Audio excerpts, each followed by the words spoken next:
solutions and inspiration to stop the rising tide of hate in this nation and to stop the erosion of our democracy and protect our hard-won rights. Democracy is not about special rights for some. It's about the right to exist for us all.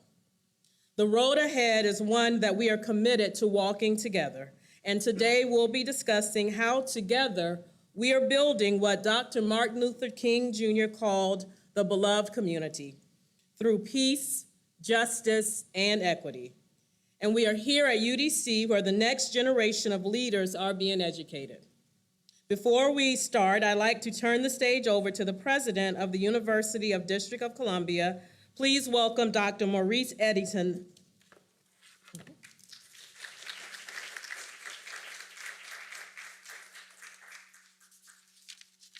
Thank you.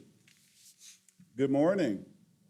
I want to start by welcoming each of you to the University of the District of Columbia.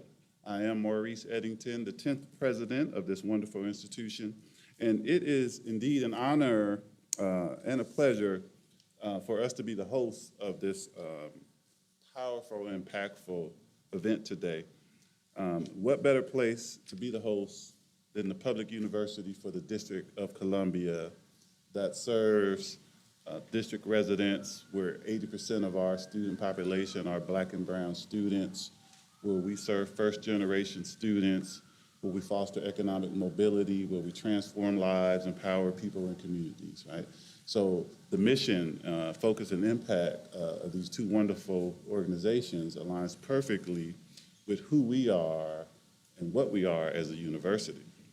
And I just want to thank you all and commend you for thinking of us as you all put together your program and your plan and allowing us to play, just a minor role in today's activities.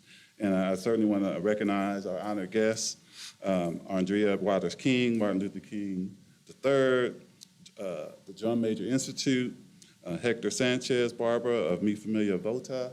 In addition, I'd also like to extend a warm welcome to Sergio Gonzalez, Deputy Chief of Staff for Vice President Kamala Harris, future President. Harris Waltz 2024. Our moderators, Jonathan Capehart of MSNBC, Nyala Budhu of Axios, Raphael Bernal of The Hill. All of our panelists are civil rights leaders and activists. We look forward to learning from you today about current challenges facing our communities and exploring solutions on how we can advance. UDC is the nation's capital only public university, and we're proud to be its flagship institution. We are the on-ramp to life-changing opportunities, a place where students can obtain basically every credential that can be offered in higher ed. You can get a workforce certificate, you can get a 2-year degree, you can get a 4-year degree, you can get a master's degree, you can get a PhD degree, you can get a law degree at this institution. And I see a lot of students and young people out in the audience, so as you continue to navigate your path forward and look for opportunities to make a transformative impact on the communities that you come from and will go to, we hope that you will consider this dynamic, vibrant institution as you deliberate on your future. But again, I just want you to know that UDC is an exceptional place.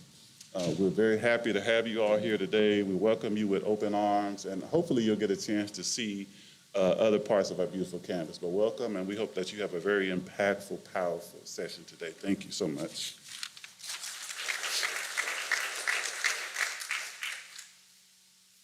Thank you, Dr. Eddington. One of the things that made the civil rights movement so powerful in the 1960s was the diversity of the voices involved. The active and vocal involvement of our religious leaders is as important today as it was then.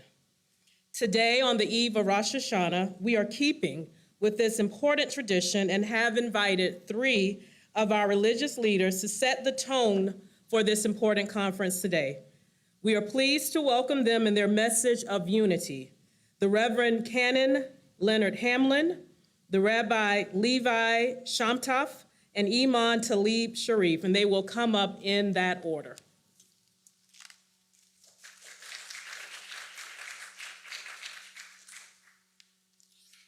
On this morning, I'm grateful to be invited as well as to share in a powerful moment such as this with the Kings, the organizations that are coming together. There are key moments when we are invited to see further than the moment that we're standing in. This is one of those moments. And so as we know, prayer is important. We've been invited to share prayers as well to start us, not from just where our feet are planted, but to see where we're going. So I invite you to join me. As we gather on this day, thoughtful yet thankful, humbled yet hopeful. In our gathering this morning, we are reminded of the power that is within us, the service that is able to come from us, and the connection that is shared between us. Bless this gathering in order that we might see the vision on the road ahead and embrace the work of building beloved community through peace, justice, and equity. May we strengthen our resolve in the spirit of Dr. Martin Luther King, Jr., remembering his words that were true then and they're still ringing true today, that we are now faced with the fact that tomorrow is today. We are confronted with the fierce urgency of now. And in this unfolding conundrum of life and history, there is such a thing as being too late. There is no time for apathy or complacency. This is a time for vigorous and positive action. So may we strive now in the days ahead to lift one another, to serve one another, most of all to love one another. Bless this space, every presenter, panelist, attendee, so that now we may bend the moral arc of the universe towards justice. May we be so transformed that we will be committed to seeing more than what we've seen, hearing more than what we've heard, so that we will do more than what we've ever done. Fill this conference with joy, values, vision, and relationships that will mold us, inspire us, but above all, unite us. May we commit ourselves to the noble struggle for equal rights, justice, peace, and love, knowing that through these commitments, we will be better persons. We will be a stronger community. We will be a greater nation, and ultimately, a finer world. May we open our eyes to the neighbors, communities, nation, and world around us, so that we would be transformed through your presence within us, that we might rise above the weights and that are pressing down upon us. This we ask on this beautiful and opportune day. Amen.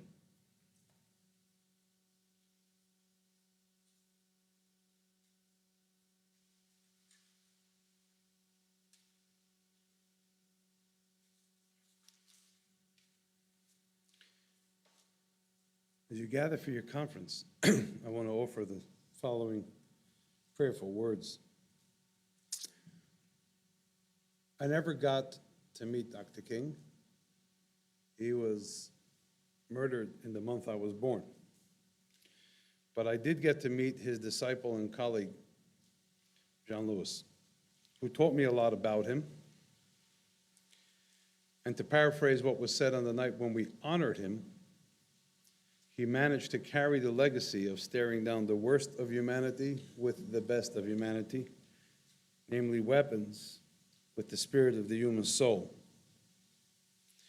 We have a big choice coming up, and as I am a religious leader and not partisan, and this institution is majority, almost entirely African American, you have a choice between two people who want to lead this nation.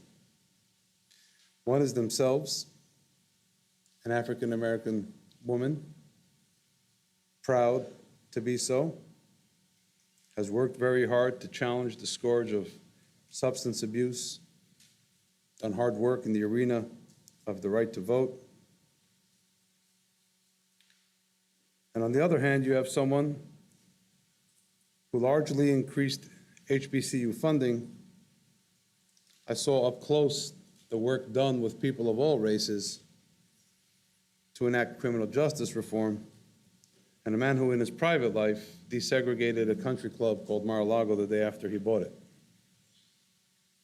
It's very difficult to know how to navigate, and it is very, very close. Like you, I assume, I was heartened last night by each of the vice presidential candidates promising the other that should they win, the other will support them. It reminds me of a story of my own mentor, the Lubavitcher Rebbe, Rabbi Menachem Schneerson, of blessed memory, who was awarded the Congressional Gold Medal, I would say, largely with the efforts of John Lewis. And we all remember those terrible Crown Heights riots where misunderstanding exploded into violence. And the first African-American mayor of New York City at the time, David Dinkins, came to the Rebbe and said, "What do I do to bring together the two sides?" And the Rebbe answered, "There's only one effective way: to convince the people on both sides that we are all ultimately on the same side. We in America have to become ultimately on the same side, as hard as it is and as deep humility as it takes." Before, when I arrived, I was told I'd be brought backstage to meet the kings. It reminds me of a Gulf monarch for whom I was supposed to say the blessing that Jewish people say upon meeting a monarch. And he was sitting on his throne, and I asked him respectfully if he would rise from his throne because of the name of the King of all kings in which I was to say the blessing, and he did rise. So we all have to know that if we are a king, either in family name or in reality of leadership, there is a king above all the kings in the world. And it is to him that the Jewish people will pray on the days of Rosh Hashanah, and that we all pray every day.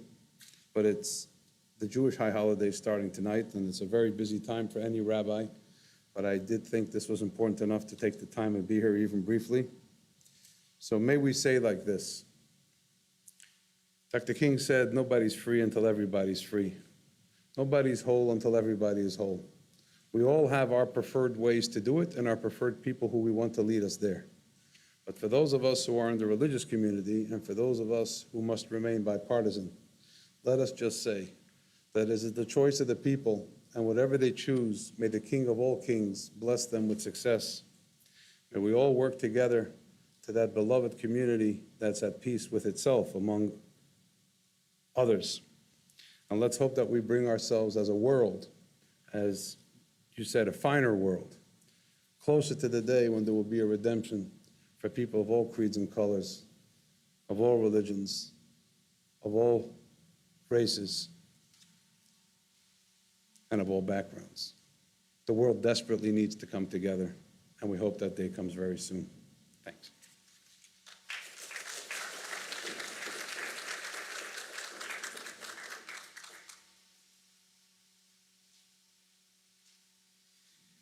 Bismillahir Rahmanir Rahim. We always begin with Almighty God's name. We greet you all with the greetings of peace. Assalamu alaikum. We know that peace was integral to the work of Dr. King. The family is upon that work. They're continuing that work. Peace is the hope of every human soul. But we know, as he taught us and promoted, there can be no peace until there is justice. We applaud the King's family for being here in this environment, because this is where the work has to begin, with the present, future leaders. This is our prayer. Almighty God, the merciful, the same God for all of us, who created us all from the wombs of our mothers and cares about us all equally, just like a mother. We humbly beseech your divine benevolence on all those families, communities that have experienced the loss of loved ones via the violence of armed conflict or natural disasters. May they find comfort in your presence and your promise. May you bless this conference to be successful in creating a sense of commitment to building a more peaceful and pluralistic society, the beloved community. May you be our bridge over troubled waters as we work to build bridges of peace over violence, love over hate, and faith over fear. Grant that we fear only your displeasure and loss of your love and guidance. Grant that we do not fear dialogue. Grant that we do not fear to agree to disagree. Grant that we use our strength to be moral and merciful amid immorality and inhumane acts, to challenge any injustice in society. Grant that the purity of the dynamic human will be victorious in overcoming threats to our humanity. Bless us to value your mercy and your creation, and be consistent with your ways, mindful that you do not want us to be cruel to each other, nor to be victims of cruelty, but to treat all humans as the sacred creation of you, the Almighty Creator, always wanting the best for the space that we must share with others. Grant us to reconnect with the attachment of love that's at the essence of our life in the womb of our mother. May we want for our brother and sister what we want for ourselves. May we build each other up and not tear each other down with words of dissent, harm, or offensive names or jokes, but rather we be the proponent of one from whose tongue and hands people are safe. May we not shun each other, ignore one another, hate one another, or envy one another. Rather, may we be brothers and sisters with one another and understand that it takes two sides to build a bridge.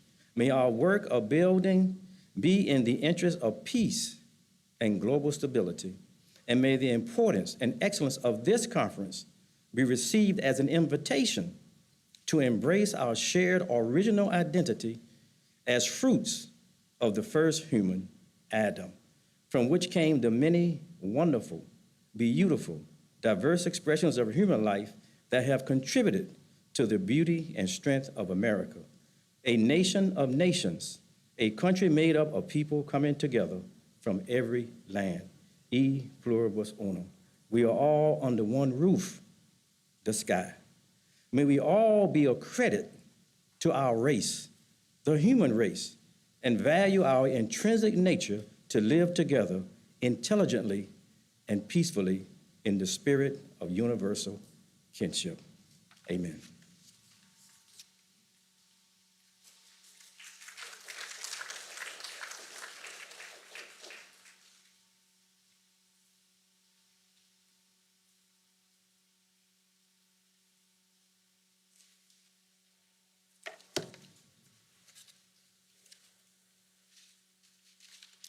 Good morning. I'm Martin Luther King III, chairman of the Drum Major Institute.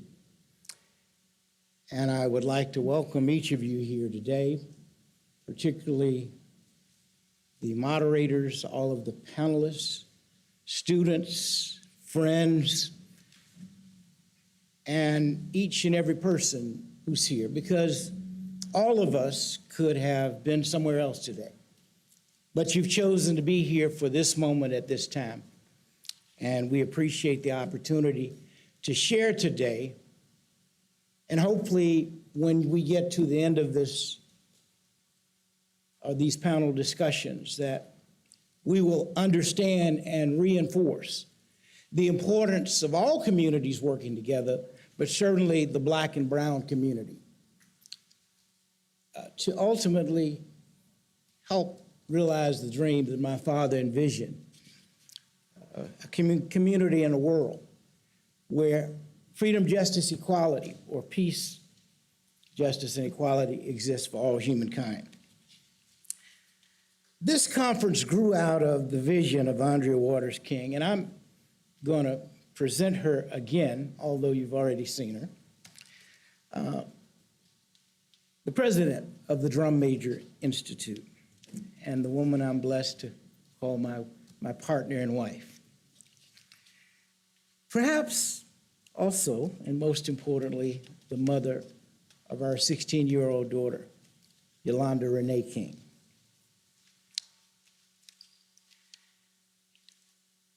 Motherhood is something unusual and unique.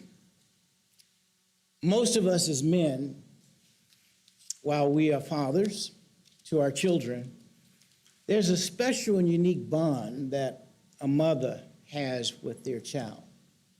And especially, well, it could be a girl child or a boy child, but In this case, I always marvel at Andrea, not just for being a mother to our daughter, Yolanda, but to being a mother in a real sense to all girls, because that's just who she is. And I would brag on our daughter, but I won't do that today. That's for another day. Andrea's leadership of DMI has centered on the ideal that we are all inheritors of the King legacy. We all can embrace the legacy of my father, Dr. Martin Luther King Jr., by choosing to honor the ideals of peace, justice, and equity. And we each will determine whether we will sow seeds of chaos or community. Hopefully chaos. Community. Chaos is existing. That was the mistake I made because, ironically, we're living in great chaos. My dad's last book entitled, Where Do We Go From Here? Chaos or Community. We've all seen chaos for a number of years now. But Dad prophetically saw that we must build community.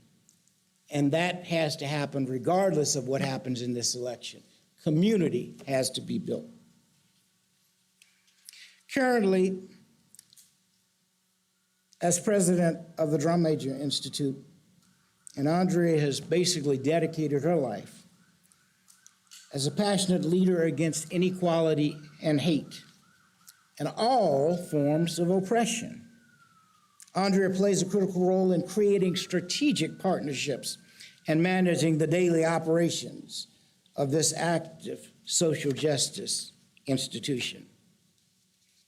And so now I am very, very proud to present my wife and partner, the mother of our daughter, Yolanda Ray King, and the president of the Drum Major Institute, Andrea Waters King.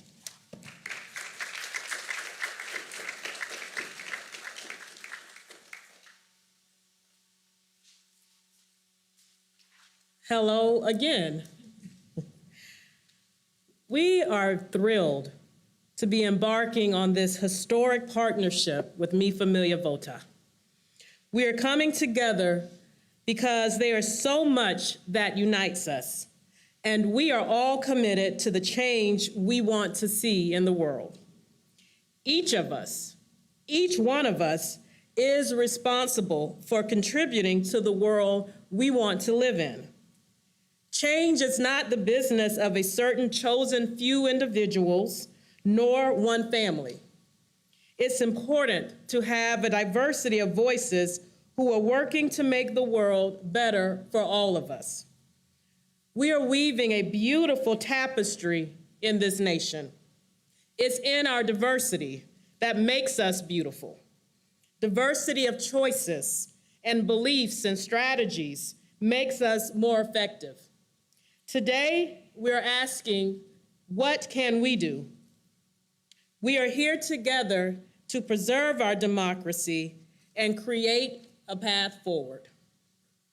I'd like to recognize our co-host and our partner in the fight for advancing civil rights and building political power in our communities, Mr. Hector Sanchez Barba, the president and CEO of Mi Familia Vota.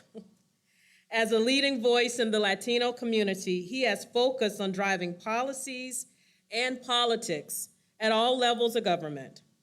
During his tenure at Mi Familia Vota, Hector has helped build the largest Latino grassroots organizing infrastructure in the nation and has amplified the voices of the 63 million Latinos who live here in the United States. His work has spurred Latino civic engagement and challenged voter suppression laws, opposed anti-immigrant bills, and has helped advance policy priorities for Latinas and all women. Mr. Sanchez.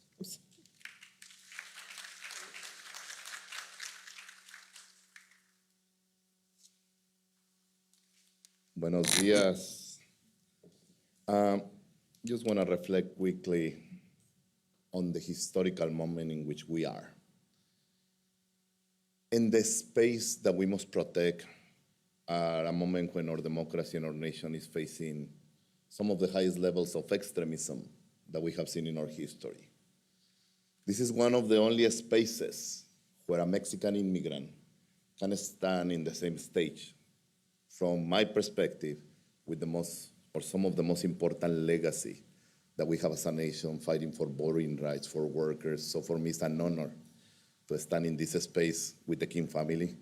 Andrea, thank you for everything that you do with the Drum Institute. And my brother, Martin, thank you for just the commitment that both of you have to the central issues that our nation deserves at this moment. And this is what this partnership represents. It's a partnership to meet the moment. It's a partnership to the moment to say enough. Enough to the exclusion of our communities from the democratic process. Enough of the exclusion from the school systems. Enough to the wealth gap. Enough to the attacks on all the minorities in the nation. That's the spirit in which we come here today. I took a red-eye flight last night. Well, I just arrived from Mexico.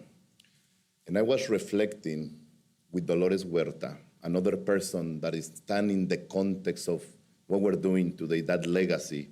Dolores Huerta, Cesar Chavez, Dr. King, amazing figures that have been literally on the front lines fighting to make this a better democracy. And what we were witnessing yesterday from the balcony of thousands of people in the Central Plaza in Mexico was the election of the first woman in the history of Mexico. And this means that at a time when we may be facing extremism in the world, we also see unique possibilities of change and opportunities. And that's the spirit that we're representing today. In this partnership, what we're saying is stop trying to divide us. Stop trying to put us against each other, because our fight is the same fight. Our policy issues are literally the same, and I'm going to talk about it for a second. We're mostly working class families, and we have a beautiful history of fighting together to make this a better and more inclusive nation. The war in Texas with Mexico was about slavery, and Mexico and Mexicans say no. This is unacceptable. The fights of the civil rights movements led by Dr. King, Cesar Chavez, and others was about the same concept of inclusion and stopping extremism. The case of Mendez versus Westminster in 1943 was about no to segregation in Mexican schools, followed by the case in 1954 of Brown versus Board of Education. We have been as communities in the front lines fighting for inclusion, fighting for respect, fighting for a better nation. And we cannot go back. Even though we see strong forces trying to go back to medieval times, we're not going to let that happen. The last presidential election, it was minorities who defeated extremism. All of us, in majority, say no to a continuation of extremism. But I didn't see that in any of the national headlines in the nation, so it's important to tell our own stories. And this partnership goes also to the central elements of democracy, the legacy of Dr. King, fighting for against voter suppression, putting everything on the line, the African-American community dying for the right to vote. I had the honor to march in the Selma to Montgomery March, reflecting on those beautiful elements and reflecting on the imperfections of our democracy in the past. And that's the same spirit in which we come today to say no to tax polls, no to voter suppression, no to voter intimidation, no to misinformation. And that's what we do as Mi Familia Vota every day in the nation.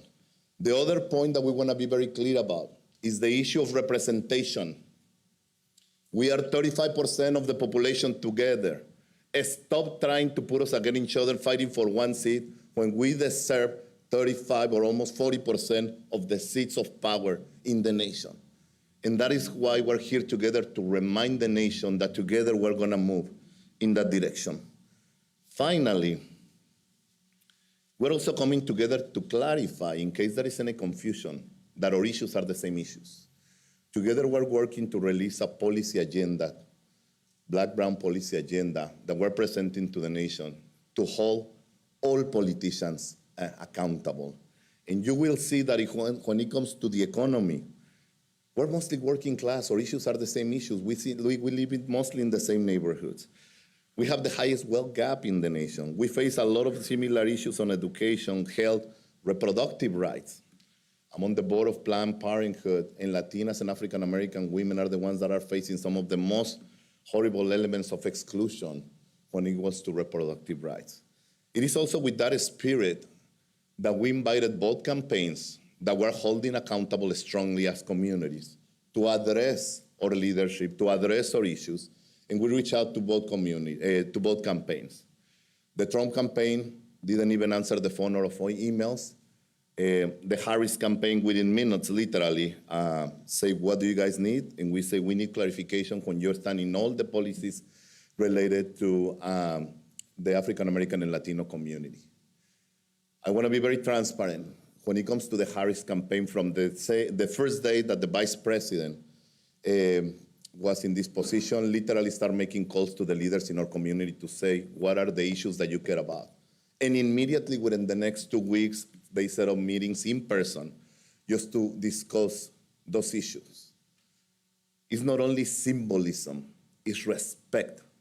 The respect that we deserve as communities, the respect that our issues deserve, the respect that we need to have clarification and to understand, because we're in the front lines educating people about these issues. With that from that perspective, we invited the Harris campaign, and it's my pleasure, my honor to introduce Sergio Gonzalez, Deputy Chief of Staff of the Harris for President campaign. Sergio Gonzalez is a fighter that has been with the Latino community, fighting on so many issues, brother. I can stay here talking about all the stuff that you have done, and now with this important position that you have with the administration. But you were working on immigration. You were the executive director of the Immigration Hub. And now you are still coupled with this role as senior policy advisor of Vice President James, representing in California U.S. Senate, etc. Somebody that clearly has full access to the vice president, and somebody that is in the table, just as many of our African American leaders are in the table, making sure that our issues are represented. With that, thank you for coming to talk about the policy priorities that Vice President Harris has for us.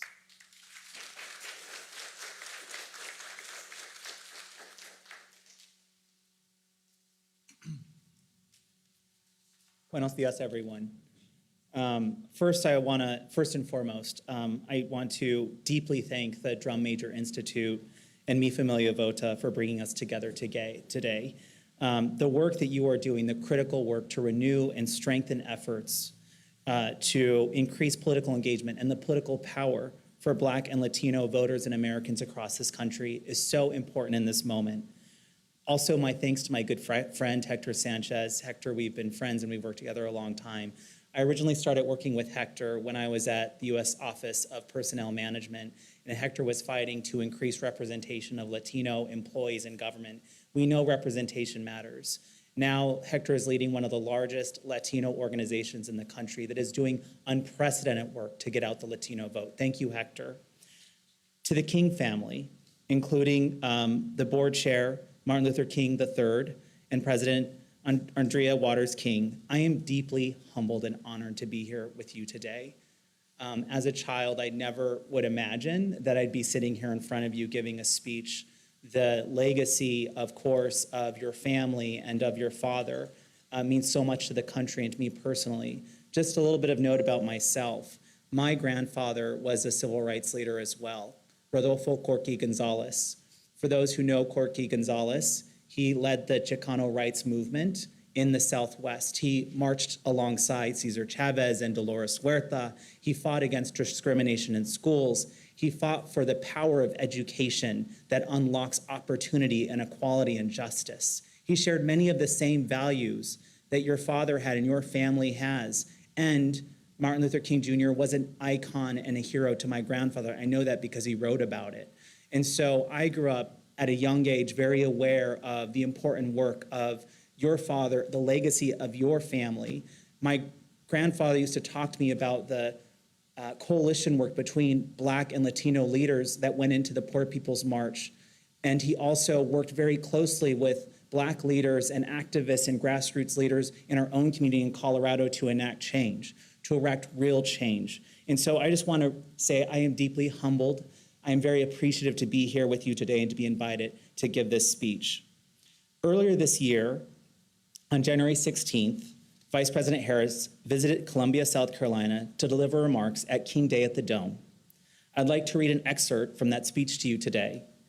She said, "We honor the legacy of Reverend Dr. Martin Luther King Jr., a visionary who saw what could be unburdened by what has been, an organizer who moved the minds, the hearts, and the feet of the American people, a leader who dedicated his life and in the end gave his life to advance one of our nation's highest ideals, the ideal of freedom. Freedom is fundamental to the promise of America. Freedom is not to be given, it is not to be bestowed, it is ours by right. And in many ways, the story of America has been a story of our fight to realize that promise. And of course, we know in this country there has been progress, thanks to Martin Luther King Jr., thanks to the work of people like my grandfather and Dolores Huerta and the leaders who stand here today, from the Civil Rights Act of 1964 to the election of Barack Obama as our nation's first Black president, to the first Black woman, Ketanji Brown Jackson, to serve on the Supreme Court, and yes, the election of the first Black woman to be vice president of these United States. There has been progress. And it's still today, as Hector said, we are witnessing a full-on attack on our hard-fought, hard-won rights and freedoms. Consider this, in states across our nation, today, extremists are attacking the sacred freedom to vote. They pass laws to ban drop boxes, limit early voting, and restrict absentee ballots. In places like Georgia, as recently as 2 weeks ago, local officials passed rules that could thwart the will of voters. This was, of course, the same place where Donald Trump asked the Secretary of State in 2020 to find more votes, quote unquote. And just last night, for those who tuned in to the vice presidential debate between J.D. Vance and Tim Walz, J.D. Vance, Donald Trump's running mate, refused to acknowledge the results of the 2020 election when he was pressed. This is, of course, a dangerous continuation of the politics that led to the insurrection at the Capitol and what happened on January 6th. We here in this room, I believe that each of us know this is no ordinary election. This is not. And we know that this election is truly consequential for Black and Latino Americans and voters across our country, for the very heart of our democracy and the protection of our rights and freedoms. In Columbia, the vice president continued, 6 decades ago, from the steps of Lincoln Memorial, Dr. King spoke to our nation, to thousands of Americans who had marched that day on Washington. He spoke of what he called a promissory note. A promissory note, a check that had been signed to the American people in the Declaration of Independence and the United States Constitution. Dr. King's voice rang out when he quote, and he said, "We refuse to believe that the Bank of Justice is bankrupt. So we've come to cash this check. A check that will give us, upon demand, the riches of freedom and the security of justice." I bring that thought, that promise, that challenge to you here today. And I also want to talk about Vice President Kamala Harris and how she is the champion and the fighter that we need in this moment to make this a reality. She represents the American promise herself. From a young age, she valued family and community and making the world a better place. Of course, she was born in Oakland, California. Her father, an economist from Jamaica, her mother, a scientist from India. As a children, the vice president would go with her parents to civil rights marches. She grew up in the civil rights movement. This instilled in her a commitment to build strong coalitions that fight for the rights and freedoms of all people. They brought her to the marches in a stroller and taught her about heroes like Supreme Court Justice Thurgood Marshall, who remains an inspiration to Vice President Harris today. I'd just like to note that 57 years ago today, Supreme Court Justice Thurgood Marshall was sworn into the United States Supreme Court. I'd like us all to take a moment to thank him for his contributions in service to this country. The Vice President grew up in a working class, middle class family. She learned the values of hard work early on. Her mother would work long hours, and her mother leaned on a trusted circle in the community to support her and her daughters. Mrs. Shelton ran a small business and ran the daycare below the Vice President and her sister and her mom's house, and she became a second mother figure. And the Vice President decided to pursue law because she believes everyone has a right to safety, dignity, and justice. At a young age, she decided she wanted to become a lawyer. She saw how her civil rights heroes took passion from the streets to the courtroom. She also witnessed, when she was in high school, her best friend disclosed to her that she was being sexually abused by her stepfather. The Vice President told her friend that she had to go live with her and her mother. And this was a moment when she knew she wanted to take on work and a career to keep people and communities safe. So she goes on to become a prosecutor, and she was inspired to protect women and girls, prosecuting cases of sexual assault and domestic violence. As District Attorney of San Francisco, she created the state's first human trafficking law and went after polluters, creating one of the first environmental justice units in the country. She attacked the root causes of crime with the launch of programs such as Back on Track. As California Attorney General, she took on the big banks. She won $20 billion for homeowners. She cracked down on transnational gangs, and she took on predatory for-profit colleges. She also refused to defend Prop 8. Now, for those of you who aren't aware of what Prop 8 was, that was a law in California that was passed that outlawed same-sex marriage.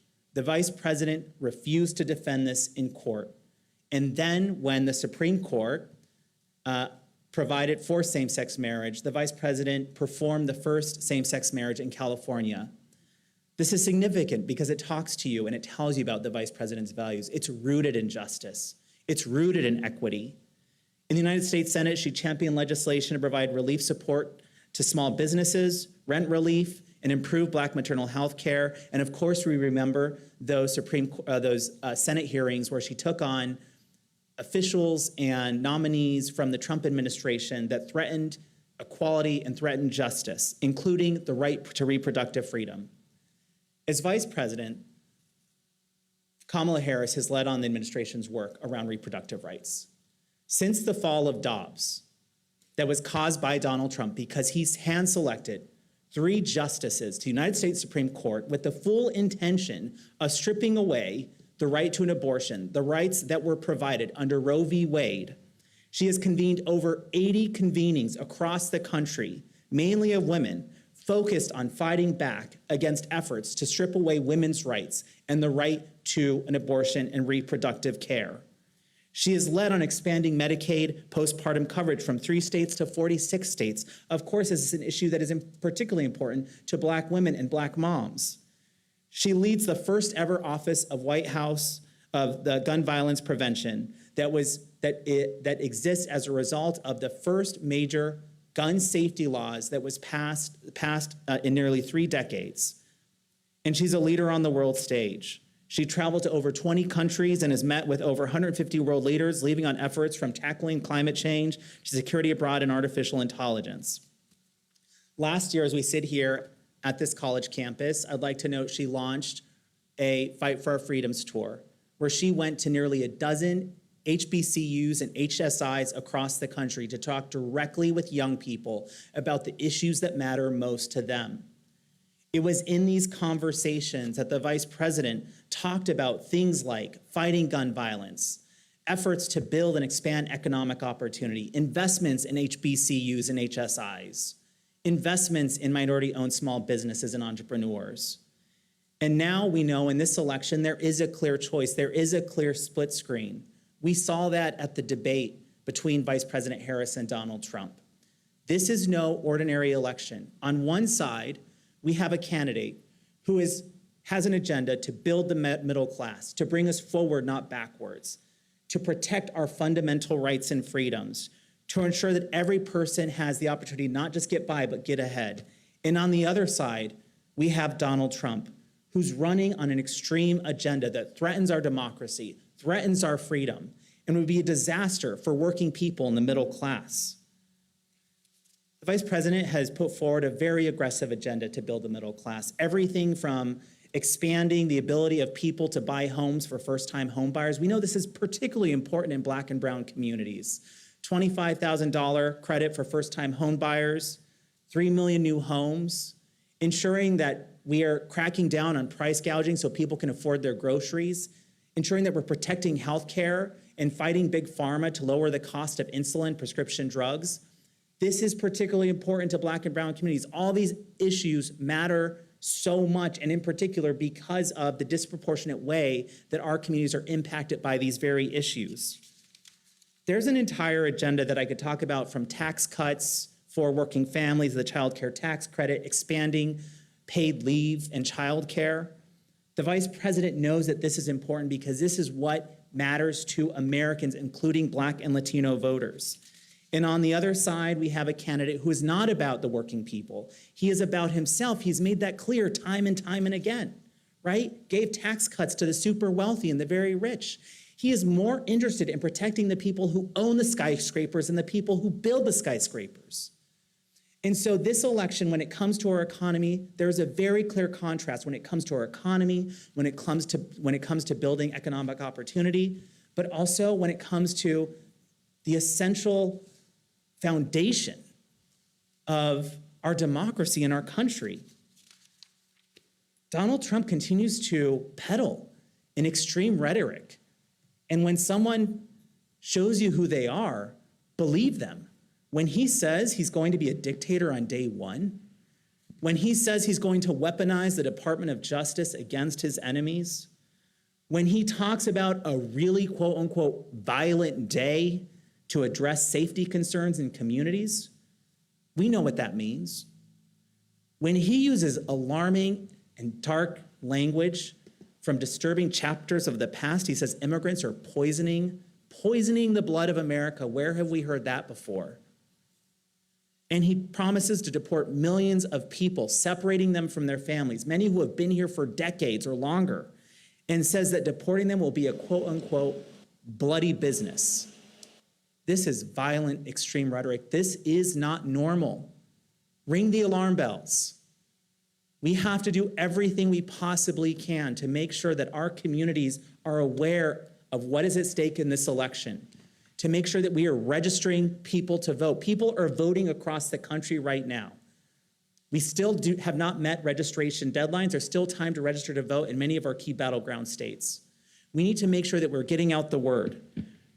We must fight with our voice, with our feet, and most of all, with our votes in this election. I want to thank all of you for inviting us here today, for having the campaign here to speak with you about our priorities. I truly believe the work you are doing is so critical and important because together we must go forward, not back. Thank you.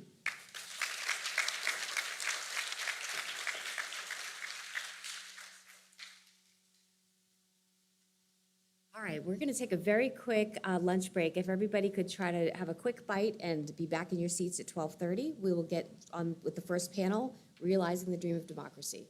Thank you.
bit hard. I hope that the food fueled you and it's not lulling you to sleep. So I know with this next panel, they're going to continue to raise the energy here. We have some wonderful, wonderful conversation that's about to happen. And it was great to see so many of you all during that very brief lunch break. Before we begin our first panel, I would like to acknowledge and thank each of our speakers for joining us today during a very, very important presidential election season. I do want to note that we did invite both campaigns to be with us today, and we were very pleased to have been joined by the Harris campaign. Thank you again to Sergio Gonzalez for outlining their policy priorities for Black and Brown communities. What a wonderful way to focus the importance of our conversation here today. Now on to our panel discussions. Our first distinguished panel of experts is here to discuss realizing the dream of democracy. How do we preserve democracy when the rights of women and girls are being eroded? When women's bodies are more regulated than guns in our nation? When the right to vote is actively under attack and voter misinformation and disinformation is rampant? I am thrilled to hear from our distinguished panelists about the role of education in preserving democracy, how diverse voices, Black, Brown, LGBTQ women can and must play a vital role in the fight to preserve our democracy, and how we can work to build our communities that are focused on the common good. Moderating this panel is the wonderful Jonathan Capehart, host of MSNBC's The Saturday Sunday Show with Jonathan Capehart, one of our favorite journalists, I have to say. We've worked with him a few times. To lead this important discussion. Jonathan, thank you for being here, and I turn it over to you.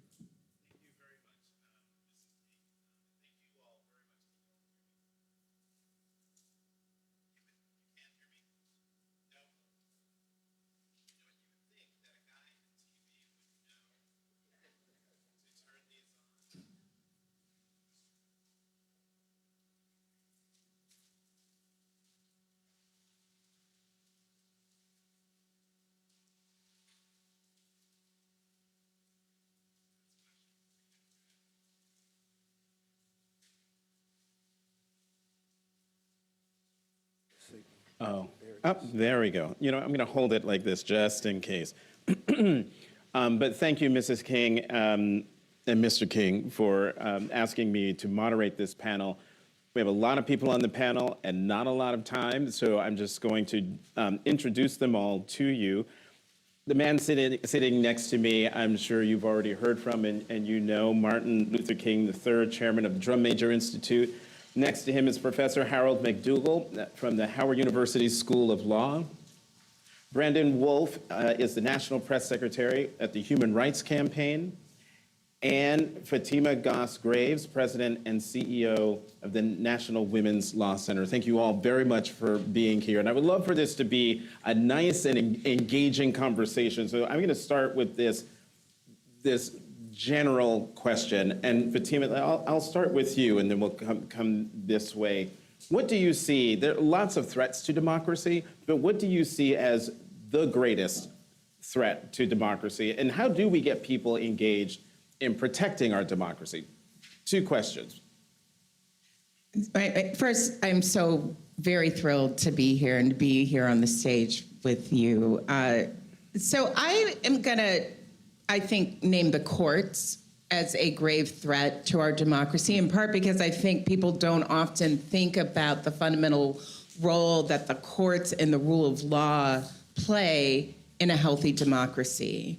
But I think we're in deep trouble, actually, in terms of our courts. We're in deep trouble in part because of the way in which the court has been comprised, the entire nominations process, We know we're in deep trouble in part because of the many, many really alarming ethical reporting on ethical violations that we have seen and sort of the cavalier response that we've seen from the Supreme Court itself. You know, reporting of Supreme Court justices taking private jets and on fancy vacations and homes, and their response has been a little bit of a shrug, which tells me they don't feel very accountable to each other, very accountable to the other branches of government, or to the public and this sort of project of democracy. So that part has me deeply worried. And when you square that with decisions, especially in the last couple of years, where they have, again, really cavalierly overturned 50, 60 years of precedent, and even in the face, not just of law that suggests you should go the other way, tradition that suggests you should go other way, but actually public support. So the court is deeply out of step with the public and with, I think, what its role should be. And so if I'm to find solutions to that big problem, what I'd say is we have to change the court, right? We have to change fundamentally how it is structured, who it sees itself as accountable to, and there are a range of reforms, but we have to start taking them seriously. You know, I want to go a little out of order because I was actually surprised by your answer to the courts, especially when, particularly for African Americans, the courts were, they were the be all and end all. So for you, Professor McDougall, I would love to hear from you what you think the greatest threat to democracy is, and if you have any reaction to what Fatima just said.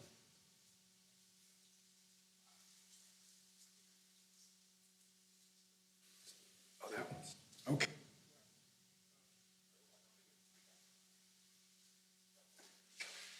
No, I think, that does it. That does it. Wow. Yeah, it's very interesting. Because you think as a lawyer that that's what I would be focused on. But one of the things that we saw in the civil rights movement and, the great work that Thurgood Marshall did, Thurgood Marshall was supervised by Charles Hamilton Houston at Howard. And Houston's original incursion into the courts and into the legal system was spurred by his engagement with the community. If you had asked me what is the most dangerous thing, I think it's the erosion and disengagement of the community as a whole. What the power of the civil rights movement wasn't just in the courts, it was in the people mobilized on the street. And the connection between the street work and the court work was very, very powerful. In the 2000 election, one of the Democratic candidates who didn't survive the primaries was a guy named Bill Bradley, who was a Rhodes Scholar, senator, and also I think a star of the New York Knicks. I mean, quite an all-around guy. He had a metaphor that he used when he gave a speech to the National Conference of Mayors. He said that American society is like a three-legged stool. There's a government leg, a business leg, and a community leg. He said the government leg and the business legs are really long, and the community leg is really short. As a result, the whole thing is unstable. What my work has been about really is about growing that community leg so that it can balance the other two.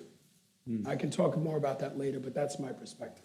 And so then, Brandon, I love how this is all segueing, because listening to Professor McDougall instantly made me think of you and the work you've done and you are doing at the Human Rights Campaign. I would love to see what you think is the greatest threat to democracy, but picking up on what Professor McDougall said, do you see that erosion, the erosion and disengagement of the community that he's talking about?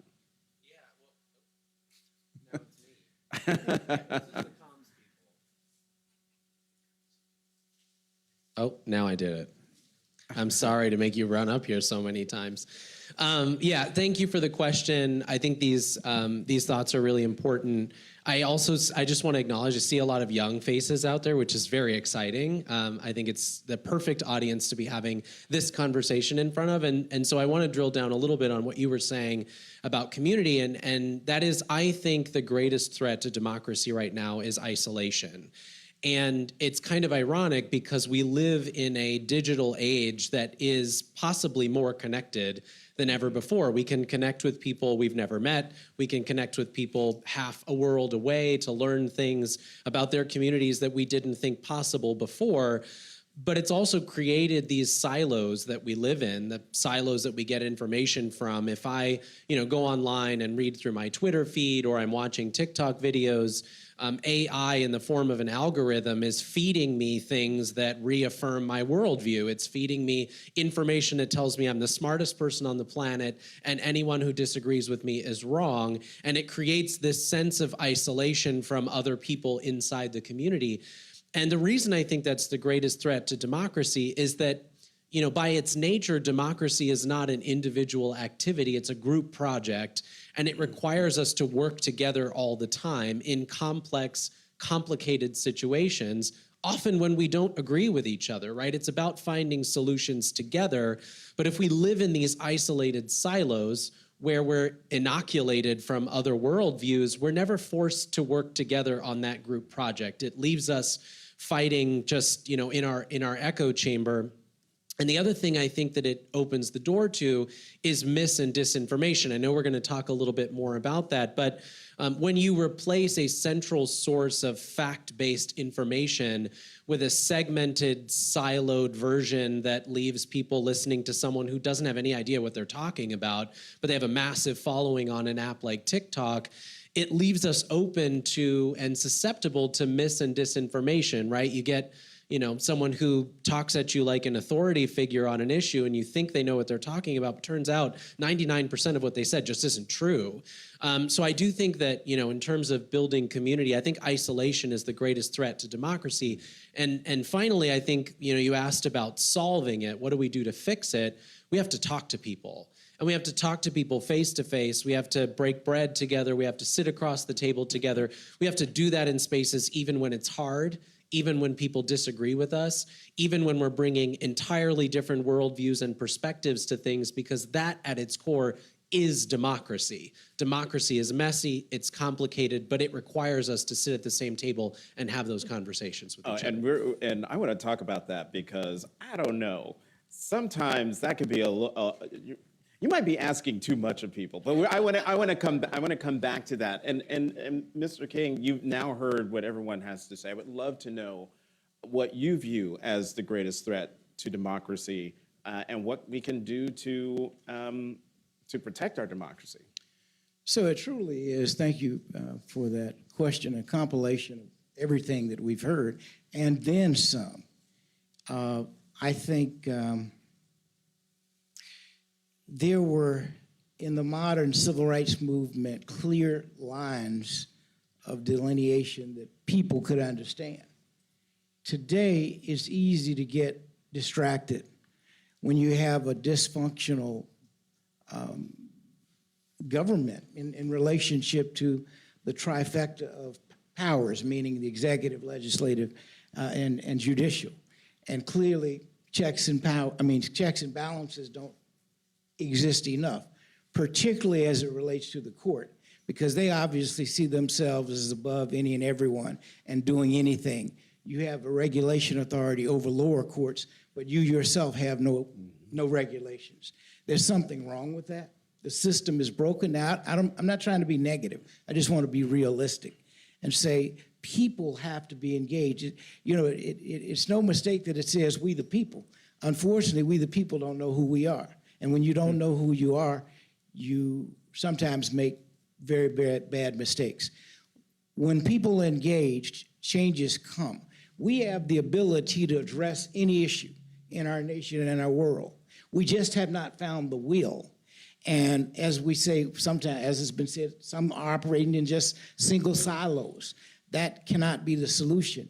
it is really tough to be able to engage in dialogue sometimes with those who we disagree with, but it has been done in the past. The modern civil rights movement showed us that you could disagree without being disagreeable. In fact, maybe 15, 25 years ago, maybe not that long, our Congress was able to disagree without being disagreeable. A new force has emerged that has created a dysfunctionalization, and a dysfunctionalization becomes personalized and is not sustainable. For example, we all in this nation have a choice to make. Are we going to find a way to disagree without being disagreeable? Are we going to, my father projected, humankind must learn nonviolence or we will face non-existence. His last book was entitled, Where Do We Go From Here, Chaos or Community? We are seeing chaos every day.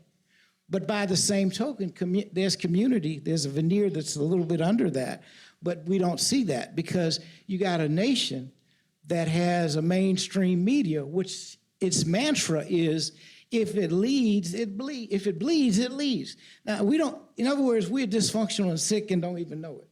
So until we acknowledge the fact that there are problems that we can change, nothing is unresolvable. It's just that at this particular moment, we are not addressing it because we are too much against each other as opposed to, we got to turn to each other and stop turning on each other.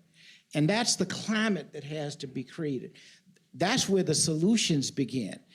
Building community is, again, what Dad talked about. I mean, everything we're talking about, whether it's around civil rights, education for all. We live in a nation with the greatest resources in the world, and yet we have a poor system of education. We have, in this country, we are blessed so much. We should have the best education for every child. We should have the best health care for every child, every person. We should have decent jobs for everyone who needs or wants to work. We should have the best housing. The housing doesn't have to be 10,000 square feet. It could be the circumference of where we are here, a decent home, and we should have justice. And that does not exist. We have to create that climate, and then we have to rebuild this system that we call a democratic system that in theory should work. And I'm going to go a little bit further, probably than I need to, but it's all right. Why do we have an electoral college? How do you tell me we live in a democratic system and somebody gets, if you can only get X amount of votes, let's say 10,000 votes, and somebody else gets 8,000 votes, and the person with 8,000 votes wins? Something is wrong with that. That's not democracy. It's democracy as it was designed, but we need to not just talk about, but figure out a constructive way. Well, the Electoral College needs to be gone. It is not relevant other than for some people.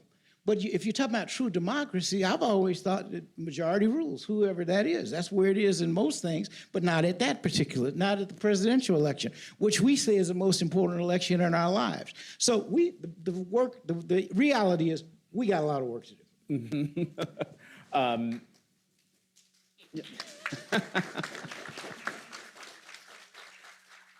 And I love the fact that the applause was started by young folks. I want to come back to this talk to people. And you've all addressed it, Brandon. That was your big point. Now here's my issue. I'm all for talking to people, but we have gotten to the point where folks don't agree on the same facts. So we believe 2 + 2 = 4. But somebody else might say, well, 2 + 2 = 5. The other thing, and this really sticks in my craw, that the demand for respect for one's point of view seems to be one way. And it's usually the person with the disinformation who's the one that's demanding that you respect their point of view.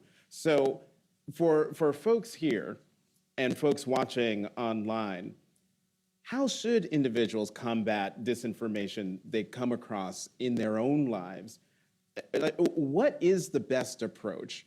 Especially, and I would throw this in, especially when the person on the other side is either disrespectful or doesn't want to see your humanity or even acknowledge your dignity? I'll start with you, Fatima. Part of the way that disinformation has been especially weaponized in this time has actually created dangers. And so it's perfectly reasonable for people to sort of want to turn away or turn the page when someone is coming at them. I think about the way it's been misused, in the early parts of the pandemic, when schools were closed and people were working and caring at the same time. It was very true and reasonable that moms, especially in this country, were carrying a huge load, right? What happened, though, is that you took that very real problem and pain people were feeling and then said, your problem is actually the reason schools are closed and the reason they aren't doing what you want, it's CRT. They're focused on DEI. They're focused on trans kids. And so when I think about how you jump in, and you have to actually address also the real pain people are experiencing. Because it was actually the case that people who were caregivers were experiencing pain and no one was talking to them about their real pain, about what was actually making life hard for them.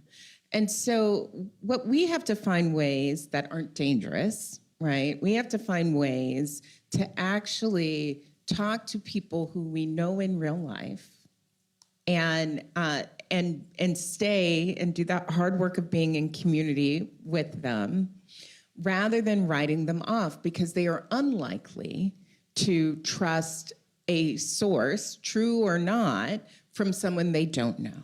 So the best sort of antidote that we have in this time to disinformation is community, are people who you trust, is being in relationship with people. And so I take that charge very seriously.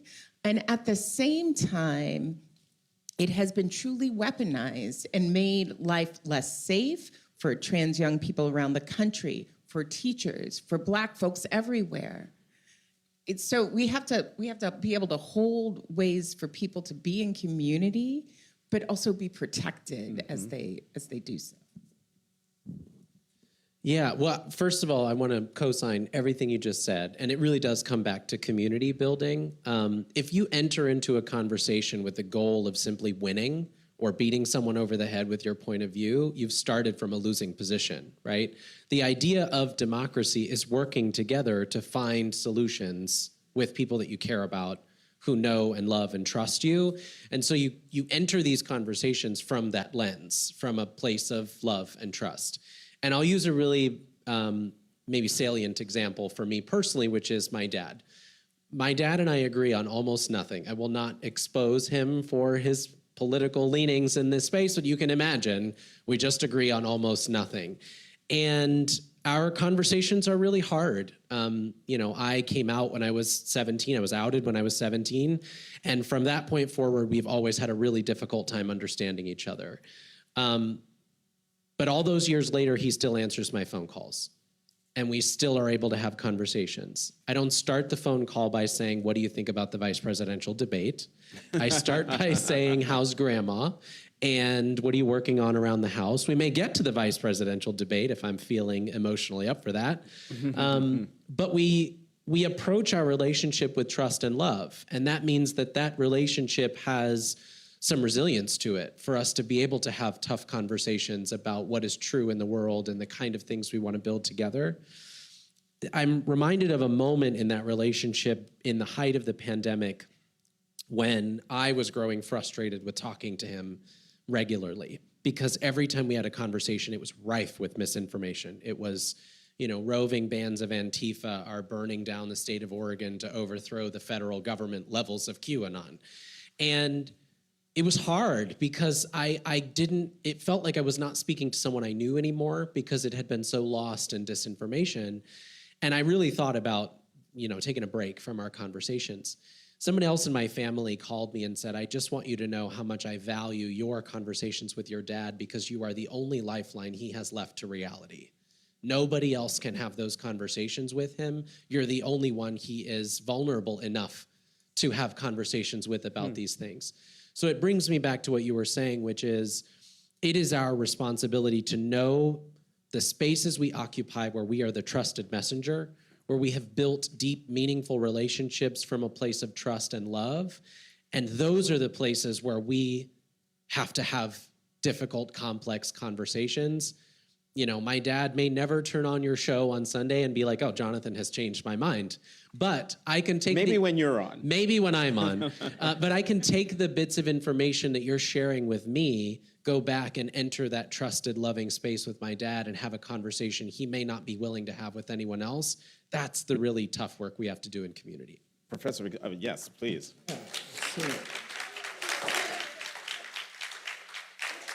I think I've got, yeah, okay, I actually did it myself.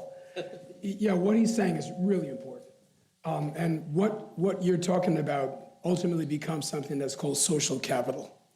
I've done a lot of research and writing on something that I call civic infrastructure.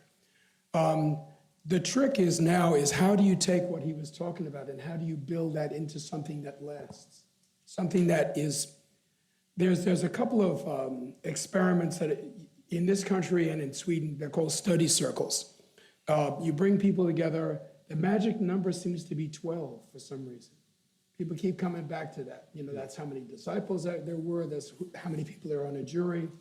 There's something in our genetic engineering that makes it difficult for us to have real conversations with people in groups larger than, say, 14 or 15. They have to be small. And the kind of intimacy and trust that he was talking about can arise in conversations that are that size.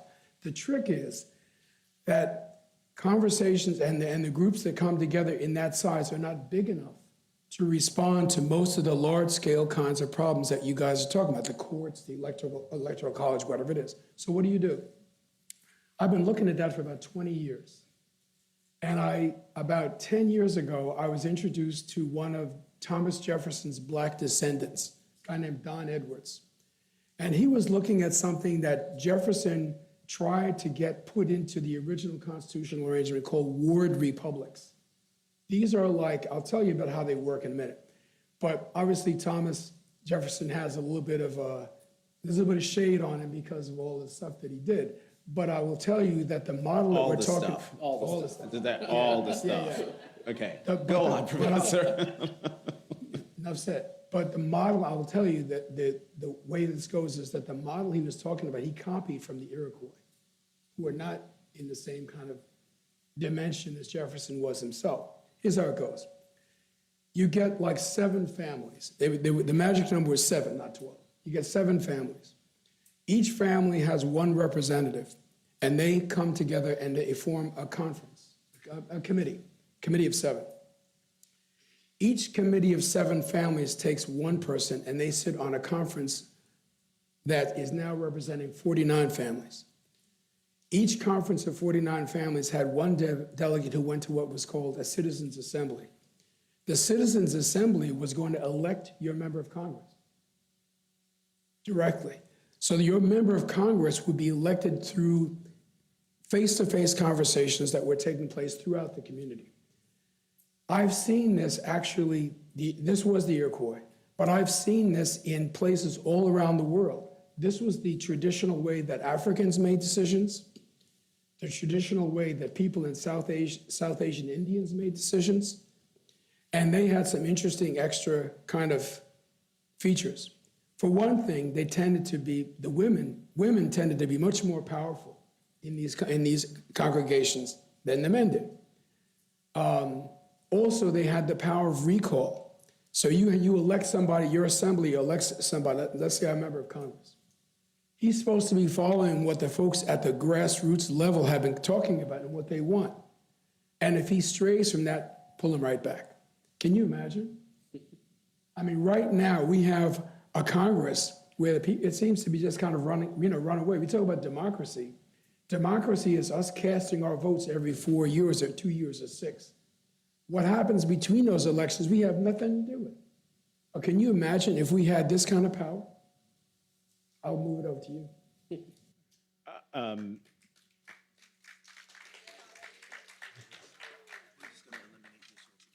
So then, Mr. King, how would you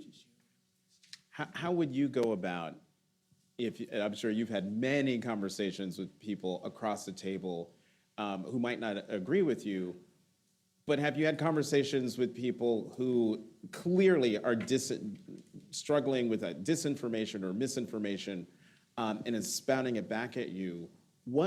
How do you engage that person?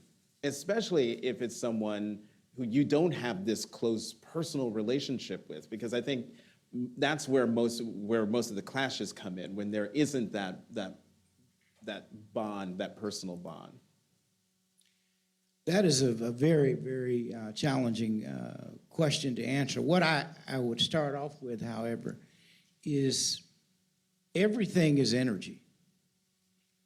We don't always acknowledge that, but maybe eventually we can come to it. And the funny thing about where I stand is many people, sort of use Dad as a smorgasbord.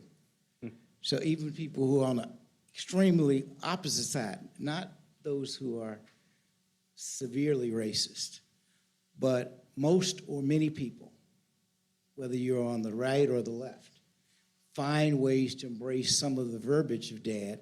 It's not always interpreted correctly. So I'm always willing to challenge people on the interpretation, or at least to look at the whole statement in context. And, I think that because there's an automatic initial level of some respect, there's an ability to sort of communicate.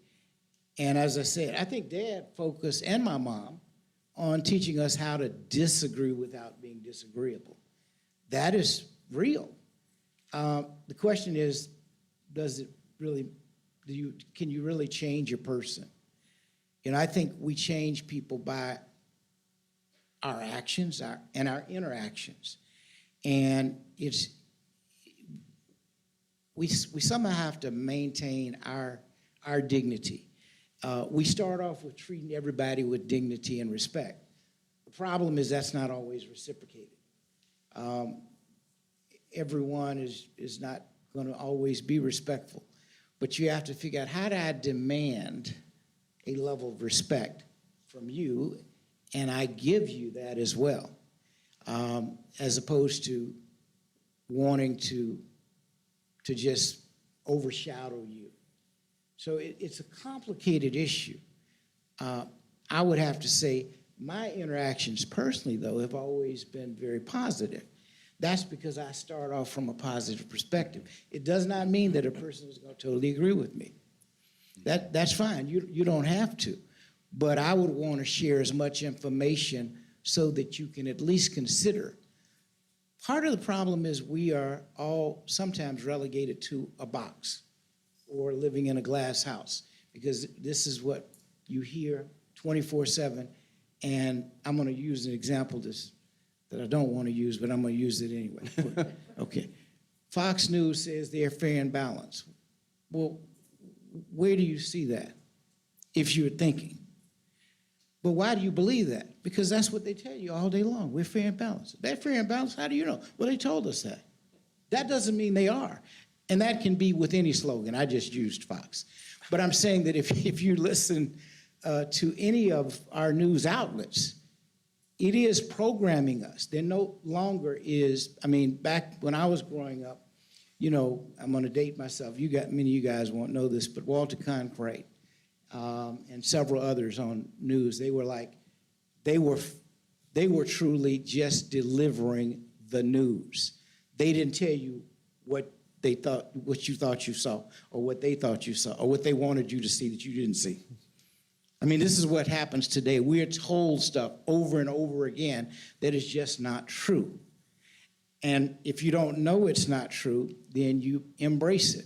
But even when you present facts, sometimes people don't hear the facts because they have different facts, as you started off, Jonathan, saying. So it's a complicated time. It's complicated issues. I think first we build coalitions with those who have a level of agreement. because you got to start there. But you build a very, very strong coalition, and then you begin to reach out to others. I mean, you know, we have a problem with history in this nation, period. I mean, I don't know how we talk about history all the time and we leave out the indigenous population. You know, we got a lot of problems as a Black community. The Latino Hispanic community has a lot of problems. Maybe European communities, some have problems. Poor whites have problems in America, as poor Blacks do. But we don't even talk about it. We act like the indigenous population wasn't here. I mean, they tell us every day. I mean, they still teach, you know, Columbus found America instead of Columbus got lost. And there were people here. I don't know how you find some when somebody was already here.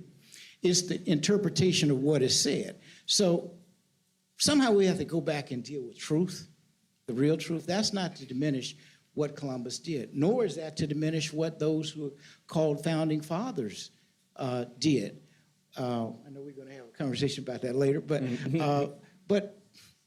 we have a lot to overcome. And I guess I'm concerned more so today about what is going to happen with the advent of false information because of AI.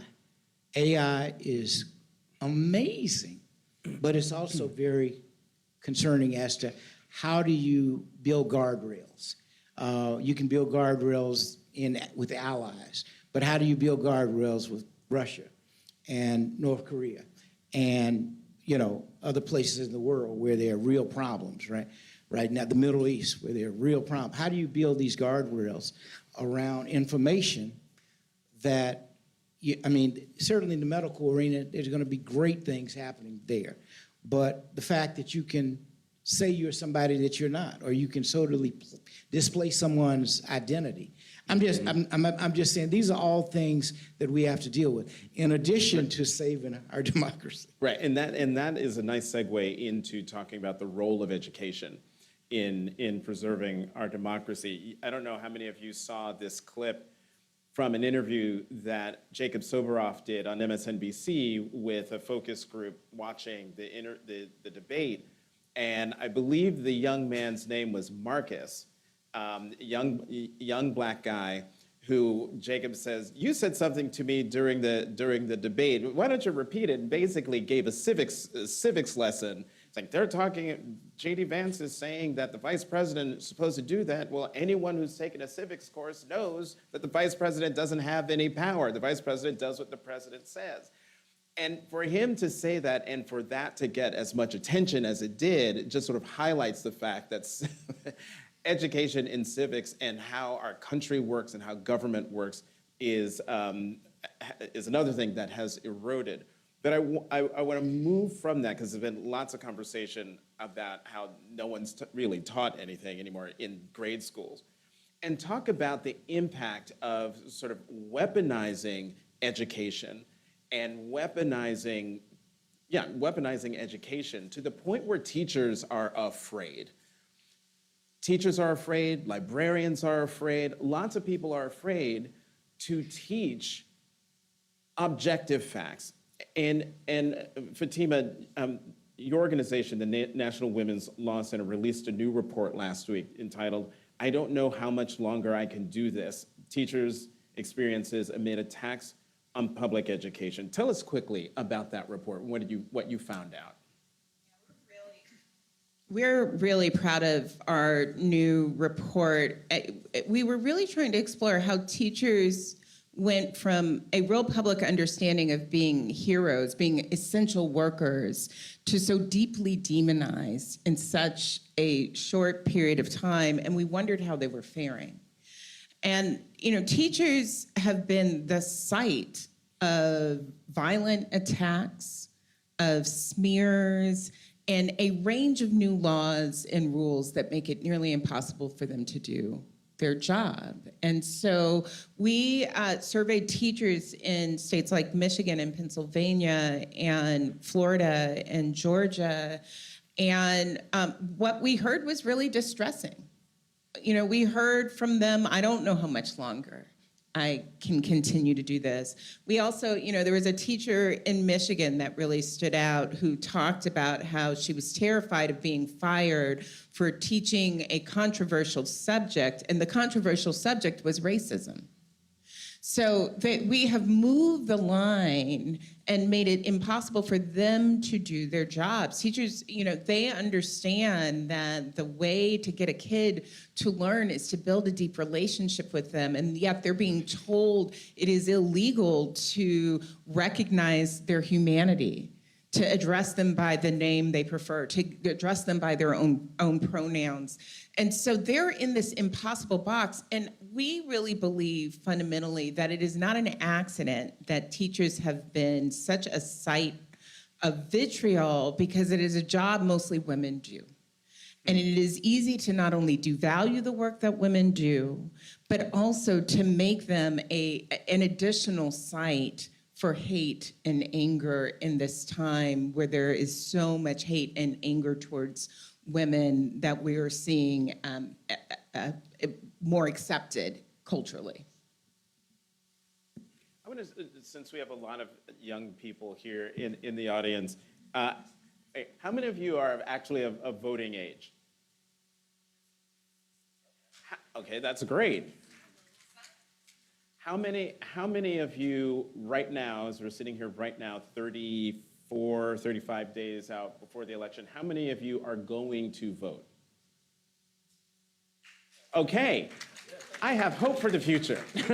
Because all you hear... I'm not going to lie, I was very nervous when you asked that question. Right, thank you, Brandon. It's not just me. So, and I'm being very serious, because you read in the newspapers and you hear on television that young people aren't enthusiastic, young people aren't going to come out and vote. And so for the young people who aren't in this room, who are still on the fence or saying that they're not going to vote, what can be done to increase that voter engagement, and particularly among Black and Brown communities?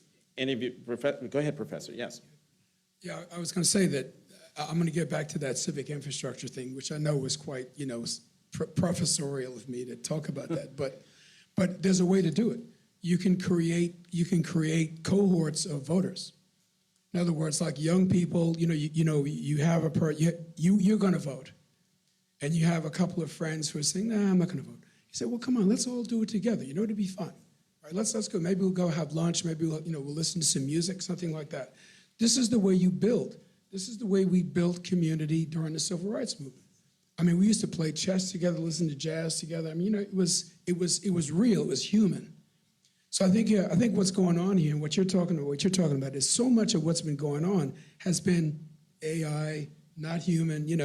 Malcolm Gladwell wrote an article a long time ago, 2015, called "The Revolution Will Not Be Tweeted," right? And what he was saying is that social media is fine to make connections, like find out about people, but to take the kinds of risks that we're talking about now, you have to have the kind of thing you were talking about. You have to have a real trust. You can only build that face to face. You have an opportunity to do that. Go and find 6 or 7, magic number 7. Go find 6 or 7 of your friends and vote together. And after you've done that, reach out and find other groups of 7 who have voted together, and start talking about what the experience was and build from there.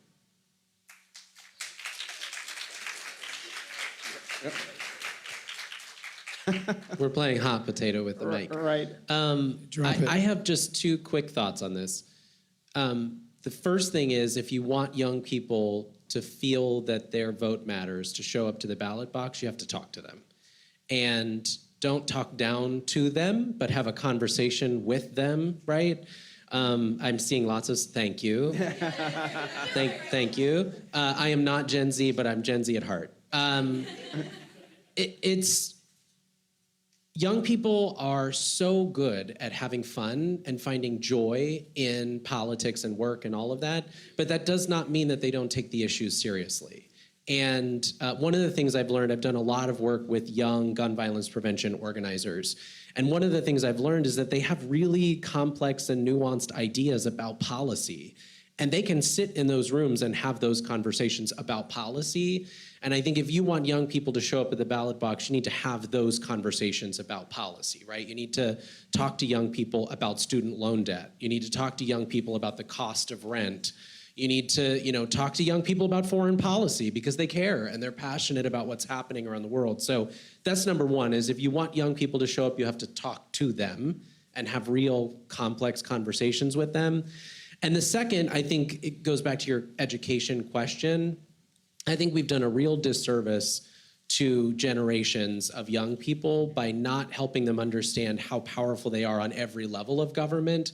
It breaks my heart when I hear people talking about voting for, someone in a presidential election cycle, but they don't know who sits on their city council. They don't know who their state representative is. They don't know that their state legislature is part-time instead of full-time, right? Like, these are basic things that people should be equipped with from a very early age so that they know if you really care about, the taxes you're paying or the cost of things in your neighborhood, the person who sits on the city or county commission probably has more to do with that than the president ever will. And you have so much power to hold them accountable every day. We've done a disservice, and I would love to see civics education lean into empowering people on every level of government. Wait, hold on 1 second, Mr. King, because I want to do something. Because this is the most engaged group of young people. I mean, come on. This is like a focus group right here. Oh, no. So, no. Because we'll be here all afternoon. All right. So I've seen you're clapping, you're snapping, you're doing everything. So basically, you want Brandon to run for office. Okay, but you've all been nodding and snapping. What's the one thing that's resonated from what you've heard up here today, particularly from Brandon? And it does. Okay, I'm gonna come over here. I'm gonna hold on to the mic. Say, your name, your year, where you from? Hi, my name is Zion Young. I go to Richard Wright Public Charter School for Journalism and Media Arts, and I am an ambassador. And I am in grade 11. One thing that he said that caught my attention was our educational system and how a lot of older people don't really see our eyes as young adults when it comes down to politics. They think that, just because we're young, we don't understand, we don't know, we can't comprehend it fully or develop it as well as they can, but we can. And it's so important that our voices are heard because we are the next generation to come into politics and into policies. So what he said with the educational system and government is all spot on.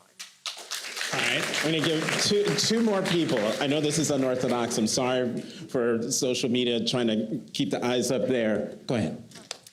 Name, where you from, age, grade? Hi, I'm Ray Tyson. I'm from Washington, D.C. I go to Richard Wright Public Charter School, and I'm a 12th grader. One thing that he said that really stuck out to me was how you have to talk to us, because don't talk down to us, because we are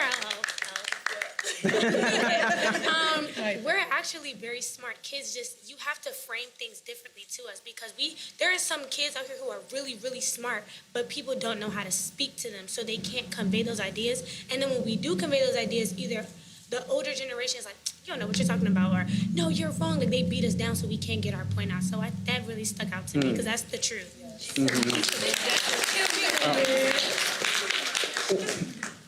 Last one. Name, grade, where are you from? Hello, my name is Dominic. I'm from DC, and I'm a 9th grader at Richard Wright Public Charter School for Journalism and Media Arts. What resonated with me was when he was talking about influencing the youth and how you got to talk to us, because I feel like you're never too old to learn anything, because life is full of learning and making mistakes. So. I'm going to tell you, as a 57-year-old, you are correct. So my apologies, Mr. King, but I could not let that opportunity go by, because they really, really engaged. And the 9th grader, you're not eligible to vote yet. You got one more cycle. But go ahead, Mr. King. I just have one comment for consideration.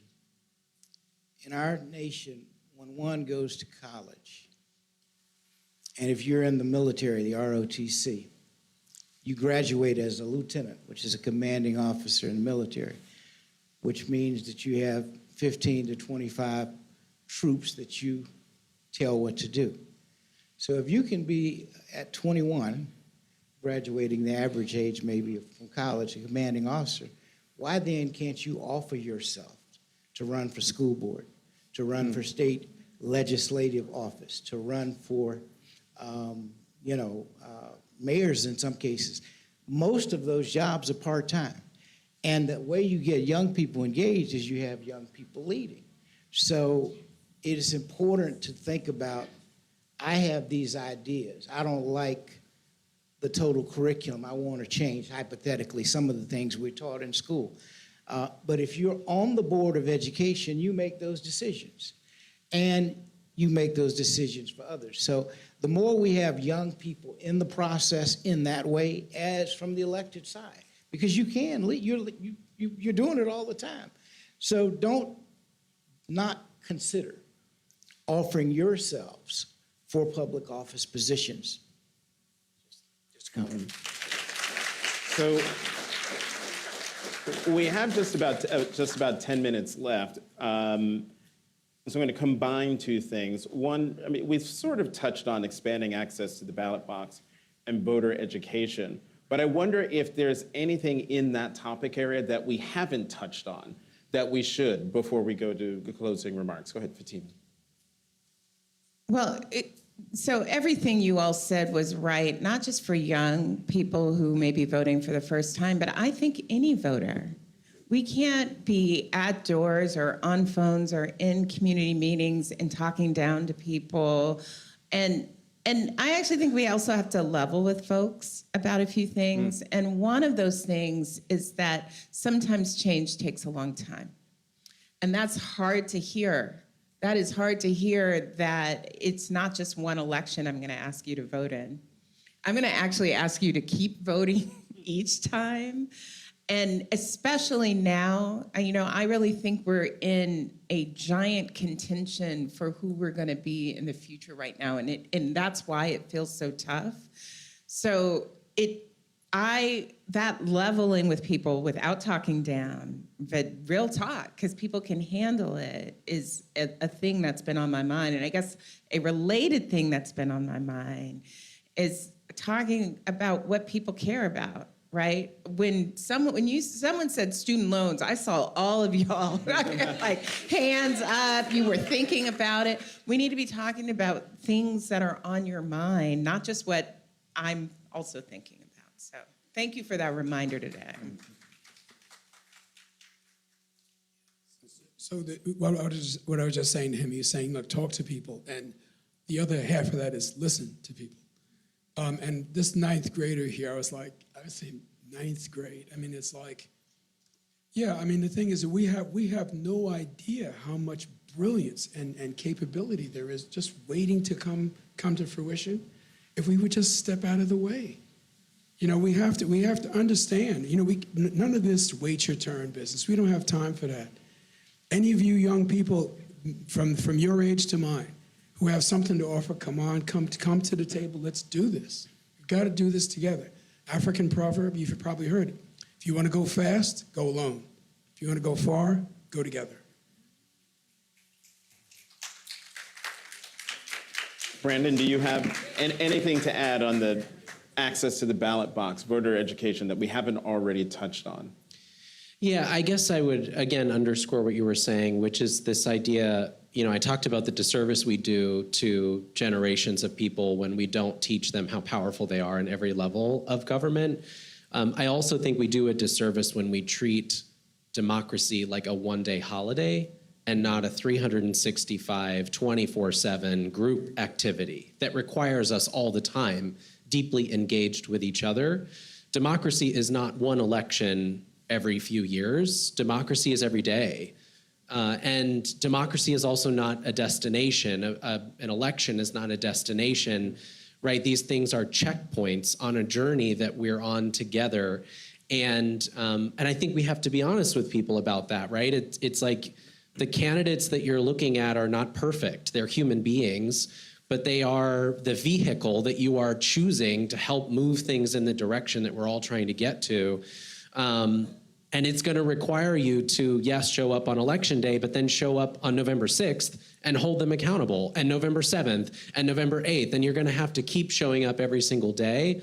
So I hope that as we have conversations about what kind of country we want to be, first we can break out of this isolation problem that we're in. We can learn to communicate with each other. We can look at each other in the face, put down the phones, get out from behind the screens, and have real dialogues with one another.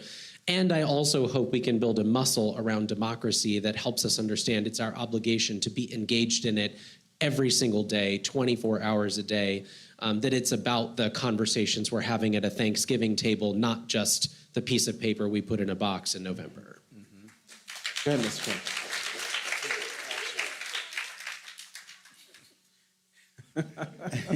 This is my constituency. Yes, it is. Yes, it is. You speaking to it.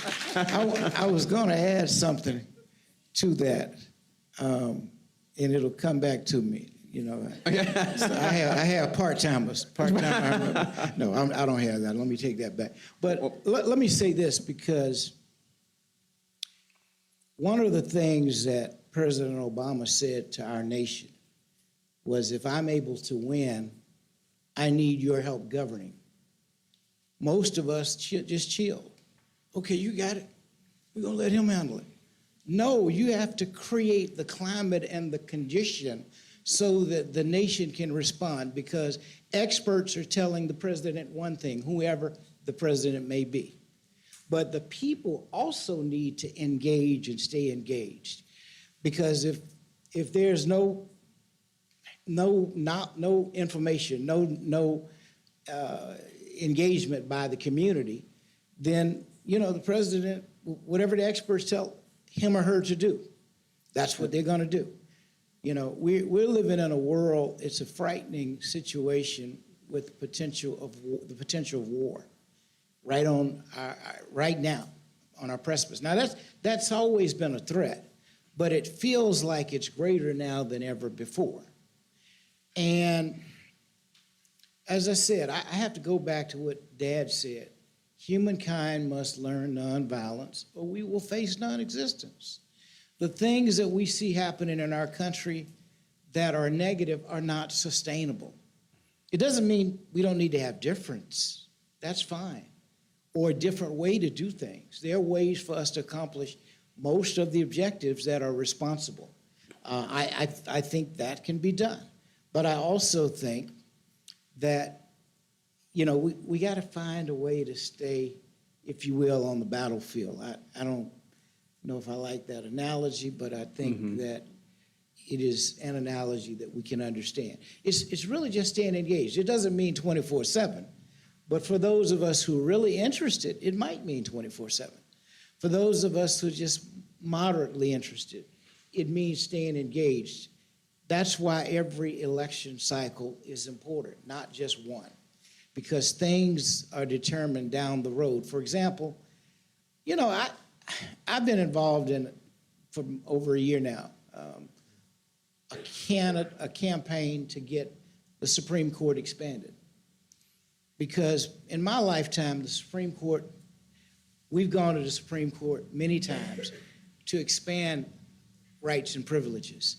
And back in 2013, the Supreme Court eviscerated the Voting Rights Act. And, you know, one of the things that we often say is, if voting rights people wanted you to do, why are they fighting so hard to keep you from voting? Think about that.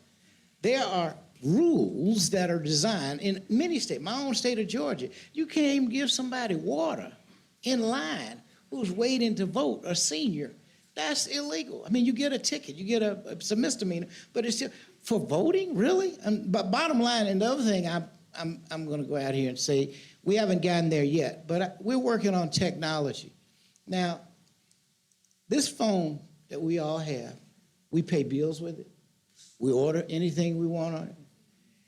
So why can't we also vote on our phones? That's a real possibility. And that technology, mobile technology, we have a lot of work to do to get to that point where it is totally secure. But, you know, I was telling somebody the other day, I paid thousands of bills. That not one time have they come and say, well, Mr. King, we didn't get your money this time. It always makes it. So if I can pay my bill, which I think is an important thing, on a phone, then we should be able to vote. We should be able to register. We should have same-day registration. It should be very easily done, and it can be done. There are those who want to push back, but we need to be pushing forward. And the only way we push forward is we all, or many of us, engage and say, look, we want to go forward with these things. In an effort to keep us on time, I'm going to have to let that be each one of you has given a great final thought. But to put some historical context on what Mr. King was just talking about in terms of President Obama saying to everyone, help me govern, is a fantastic story about Mr. King's father, Dr. King, and correct me if this story is wrong, coming back from Oslo, having been awarded the Nobel Peace Prize, he and Andrew Young stopped off here in Washington to have a meeting with President Johnson. They had just gotten the 1964 Civil Rights Act passed, and they were pushing for a Voting Rights Act. In the meeting with President Johnson, they pleaded with the president, bring the Voting Rights Act up for a vote. And he said to them, I gave it all for Civil Rights Act, can't do it, I don't have the power. Meeting ends, Dr. King and Mr. Young sit and they talk about the meeting they just had, and Dr. King, they were talking about how the president said, he doesn't have the power, and Dr. King said to Andrew Young, well, let's get him some power. And that conversation led to the March Across the Edmund Pettus Bridge by John Lewis, and not Ralph Abernathy, Hosea Williams, which you all hopefully know was Bloody Sunday. Less than 3 months later, the 1965 Voting Rights Act was passed and signed into law by President Johnson. So when Mr. King talks about helping a president govern, giving a president the power to do what you want, that's a concrete story that you can now run with and tell all your friends. Martin Luther King III, Professor Harold McDougall, Brandon Wolf, Fatima Gosgraves, thank you all very much for this conversation.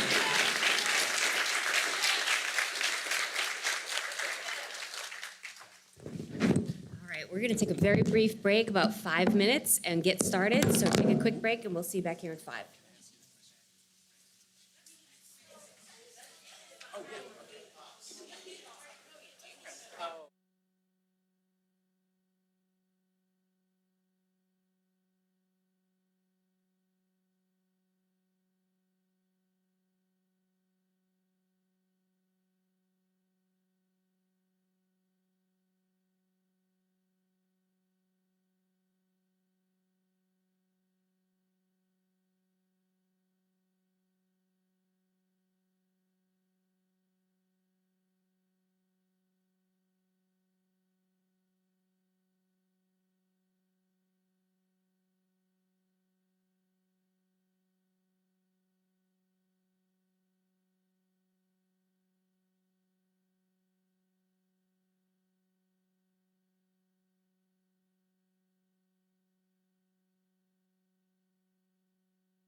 long, exhaustive break. Just kidding.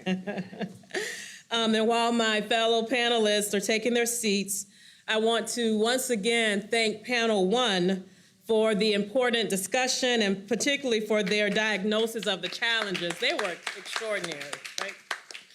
And also what I like so much about that panel is they also have very real prescriptions and very real takeaways of what each of us can do to really heal and move forward in our democracy.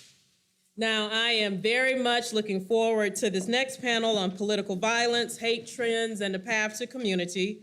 This topic is near to my heart. I spent over a decade working for my mentor, the late Reverend C.T. Vivian, with an organization that monitored hate crimes and helped communities organize against hate violence. And for those of you who don't know who Reverend C.T. Vivian is, I really, really implore you when you have a moment to look him up, particularly when he gave an impromptu speech on the steps of Selma Courthouse as he was registering people to vote. As someone who has researched and understands the far-right hate groups, the things that I researched in the late 90s have become sound bites, campaign platforms, and even laws in 2024. Make no mistake, oppression is being legislated. Rights that have been fought for and died for are being eroded. I talk a lot about my 16-year-old daughter, and I think about her today as I'm looking out at some of the students here. She's the only grandchild of Martin Luther King Jr. and Coretta Scott King. She's a junior in high school. And at 16 years old, she, just like you, have fewer rights than the day that she was born. Today, we face a tide of hate that is threatening our democracy. Hate is being legislated around this nation. The history taught in schools is being rewritten. Books are being banned, and our leaders are using their words to sow division, fear, and hatred. The results are clear: an uptick in anti-Semitism, Islamophobia, white supremacy, homophobia, transphobia, sexism, racism, and bigotry, all leading to hate crimes and political violence. Words have power. Words have the power to subjugate and disenfranchise. Words also have power to elevate ideas, raise consciousness, and to make progress. I look forward to the latter in this discussion. Niala Budu, host and editor of One Big Thing at Axios, thank you for moderating this important discussion. And now I turn it over to you. Thank you.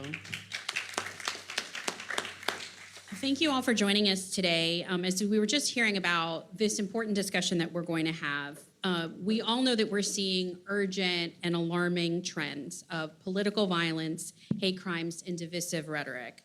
And that includes hate crimes across the board, whether we're talking about Black, Asian American, anti-Semitic, Muslim American. I did not think that I would be standing up here at this point in a presidential campaign and say that we have seen 2 assassination attempts of a presidential candidate.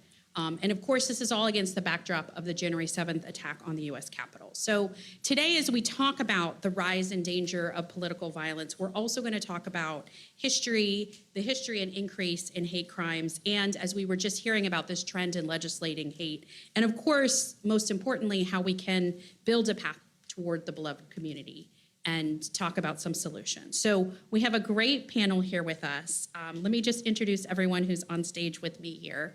Imran Ahmad is the CEO of the Center for Countering Digital Hate.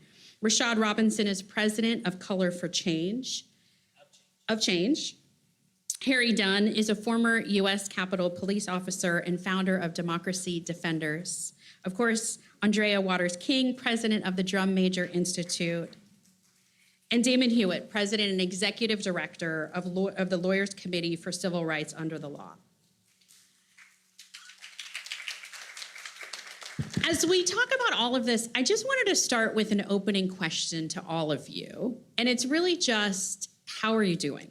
How are you feeling or thinking about this moment in political violence, hateful rhetoric, and our democracy? So I know that's a big question, but I just thought we should start with that, given all of the topics that we are going to cover this hour. Imran, can I start with you? Yeah. Hi, my name is Imran Ahmed. I'm CEO of the Center for Countering Digital Hate based here in Washington, D.C. I'm also the father of a 5-week-old daughter. Oh, congratulations. Thank you. So everything at the moment's seen through the lens of that relationship, that new way of understanding the world around me. And I am hopeful, of course, that's what children do. They give us that hope for a better future, but also fearful and ashamed too, because we are on the cusp of another election in the United States, and my child is an American. My wife's an American too, but my child is American. And we're on the cusp of another election where we're all predicting and fearing political violence, yet again, the kind of violence that Harry saw, so shamefully 4 years ago. We are also seeing this rise around the world. We are at a moment in a year of elections where over 2 billion people around the world took part in democratic elections this year, from India to the United Kingdom to the United States. And in all of those countries, autocracy is knocking at the door of democracy and threatening to upend the thing that has kept our communities, people of color, LGBTQ+ people, safe for decades. And so I am fearful for that reason. But there is hope not just in the eyes of my 5-year-old daughter. I'm not quite sure her eyes are actually able to see me yet, but I can see her. And there's also hope on this stage alongside me and in this room.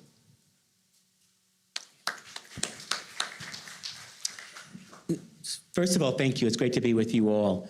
And, when I think about this moment of political violence, I think it's incredibly important that we remember that there were no good old days. This is an event that is hosted by the King family. So there was no good old days in terms of what it means to actually fight for a better tomorrow and the forces that are constantly going to be standing in the way. I lead a next generation civil rights organization called Color of Change, and Color of Change was founded in the aftermath of a flood, which was Hurricane Katrina in the Gulf Coast. It was a flood that was caused by bad decision makers and turned into a life-altering disaster by bad decision makers. Black folks were literally on their roofs begging for the government to do something and left to die.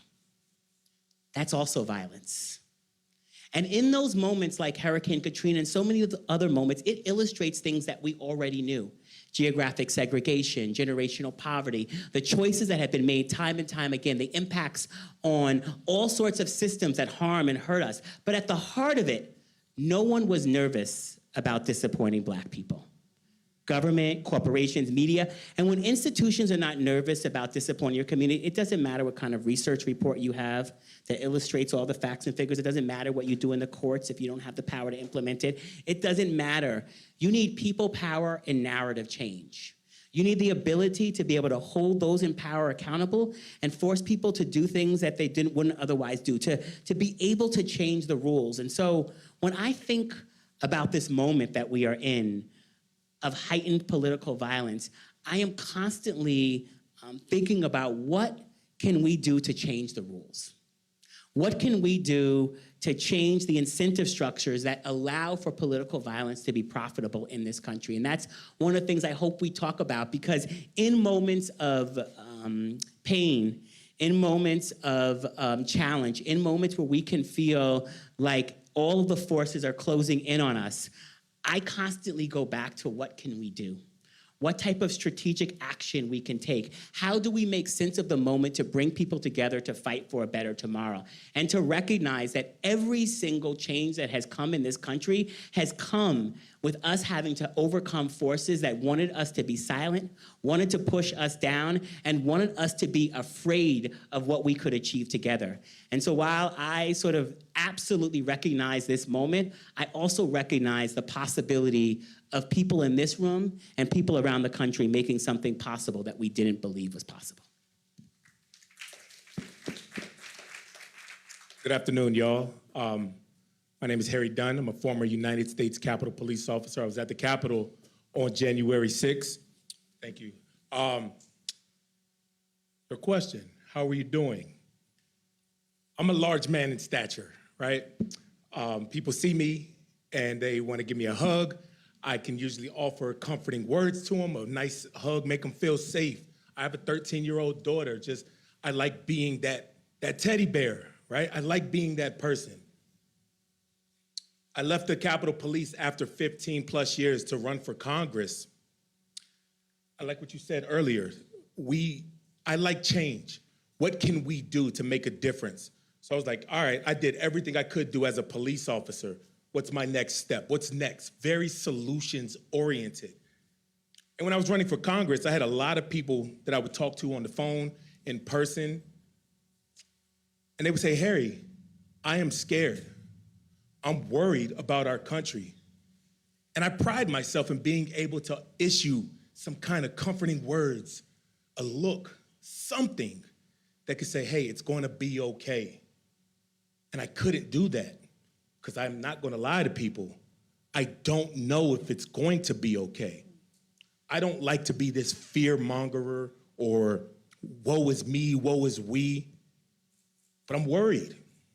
I'm nervous about this upcoming election, as we all should be. And I don't say that to promote fear. I say that to create a sense of urgency so that we can all say, what can we do? Because the one thing I could not do is remain silent and do nothing. It was hard to speak out like I did. That was hard. What would have been harder is not saying anything, not doing something. So no matter what happens, and this is, I love listening to music. I'm a music person. I like old school, hip hop, R&B. Tupac was on my playlist at the time. And you know, if y'all familiar, you have your next song, Tupac Radio, and whatever comes on is next related to it. Whitney Houston, The Greatest Love of All, came on after that. I'm like, what in the world? It was Tupac. I'm listening to Tupac, and Whitney Houston came on. And, you know, I listened to the lyrics, and it said, I decided long ago never to walk in anyone's shadow. If I fail, if I succeed, at least I lived. Believe, no matter what they take from me, you can't take away. So that right? I thought it was a love song, right? When younger me growing up, I was like, wow, this is very powerful. So it gave me the courage, the internal fortitude to say, we got to do something. What can I do? So I asked that question to you all. What can you do? And do something. So.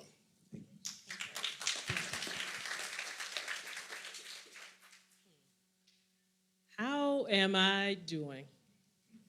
It depends on the day, and sometimes it depends on the moment.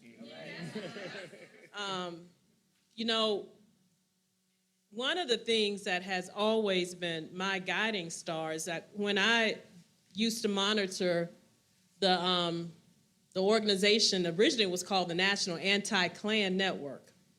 And then it turned into the Center for Democratic Renewal because we knew that these groups threatened the very idea of a democracy. But when you are monitoring things like the Ku Klux Klan and neo-Nazis and skinheads, I had to decide early on, how do I do that in a way that's in service to our community and to the world? And so I had put on my office wall a quote by Bell Hooks that says, we must never become like that which we are fighting against. And that is always something that's my guiding star. And obviously, we are in some very, very difficult and challenging days. But I've had the immense pleasure, honor of, see, my belief and understanding in good and in human nature is not because I married Martin Luther King.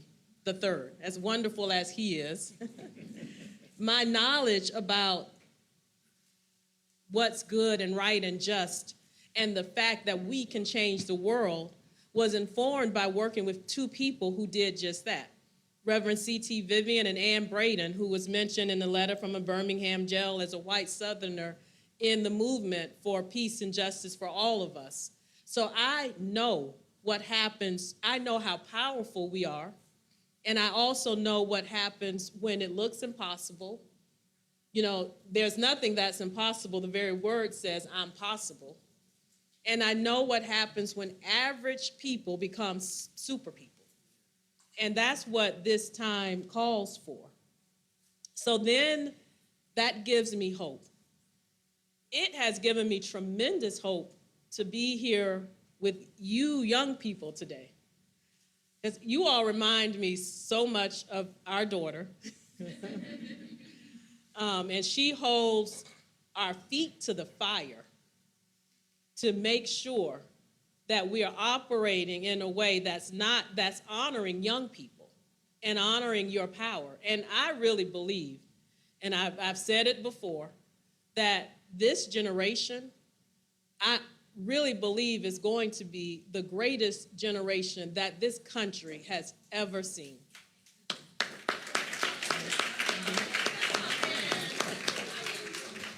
You are bold, you're innovative, you're unapologetic, which sometimes make you hard to parent.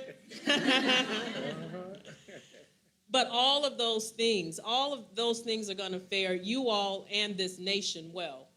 And so it's at those moments as well that gives me hope. It's being around all of the people that are here today on these panels to know what you all survived, and you keep going and you're standing and leading. To know how we all have stood together, we've marched together. You know, I know the people whose hearts are working towards truly building that path to the beloved community. It's standing and working next to Mi Familia Vota and Hector, who understands that Black and brown standing together. Someone asked us earlier backstage, well, you know, what side or what are y'all doing? I said, well, we're Black, they're brown, and we're building the Rainbow Coalition together. You know, and so it's at moments like this that gives me hope, not only for humanity, but for our democracy. And I'm always clear that this movement has always been a movement about two things. It's certainly been a movement of work. It's about people who saw what needed to be changed and had the courage and the power and the vision to do so. And it also is about faith. And particularly in the Black community, we have always been guided by our faith, whatever that is to you. And, you know, we always know that when it's the darkest, we don't give up. We look to the stars. And we remember all of our ancestors that have came before us.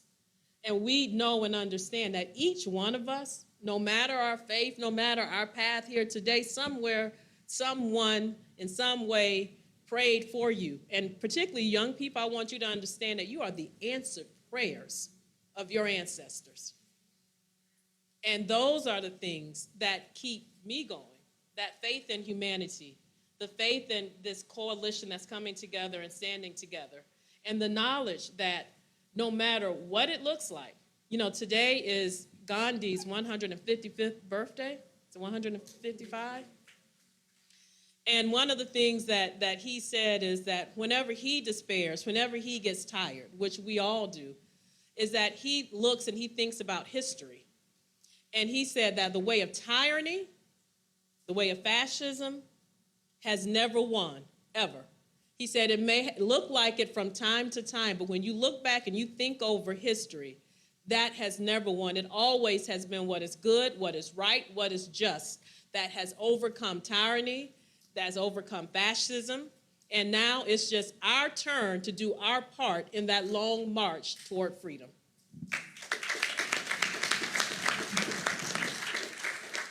I'm full just listening to my friends here.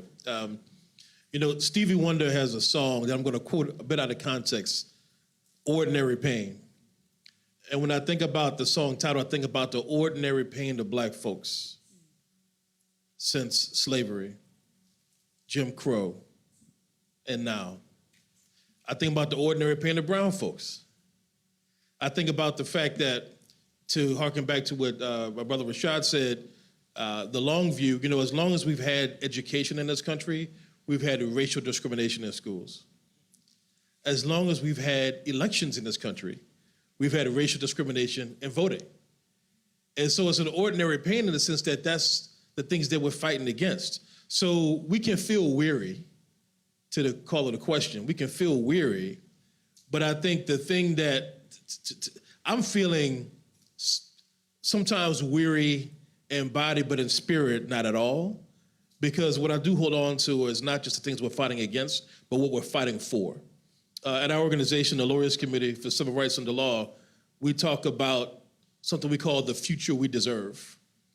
And that all of the dreams and aspirations of this generation, to use a 90s phrase, y'all are taking no shorts. I don't know if you know what that means, taking no shorts. Look it up. But that's an old phrase. But, you know, I think about this generation. I think about all the things, the hopes and dreams you have for my kids, who are all 3 kids between ages 5 and 9.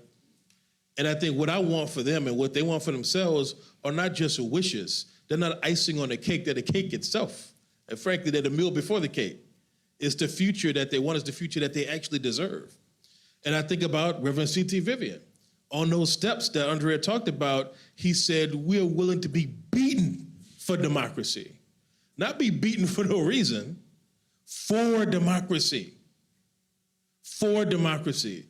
So I get energy in life from what we're fighting for, even though I have that duality with that ordinary pain that always clings and stings, because I know to the extent our mission is to eradicate anti-black racism and all the other isms that generate from it, that won't happen in our lifetimes. But we keep fighting. We keep fighting together. And I realize what we're fighting for is something that's bigger than us. And what we're fighting for is what we deserve.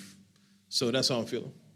Thank you. Thank you, all of you. Thank all of you for answering that. And I think we should delve a little bit into this ordinary pain, and this moment. And Harry, it was just a few miles from here on January 6th that supporters of the former president took part in a mob that stormed the U.S. Capitol building.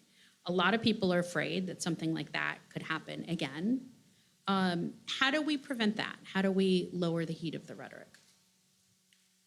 Well, we should be afraid that it could happen again, because who would have thought that it would have happened in the first place? I was scared that day.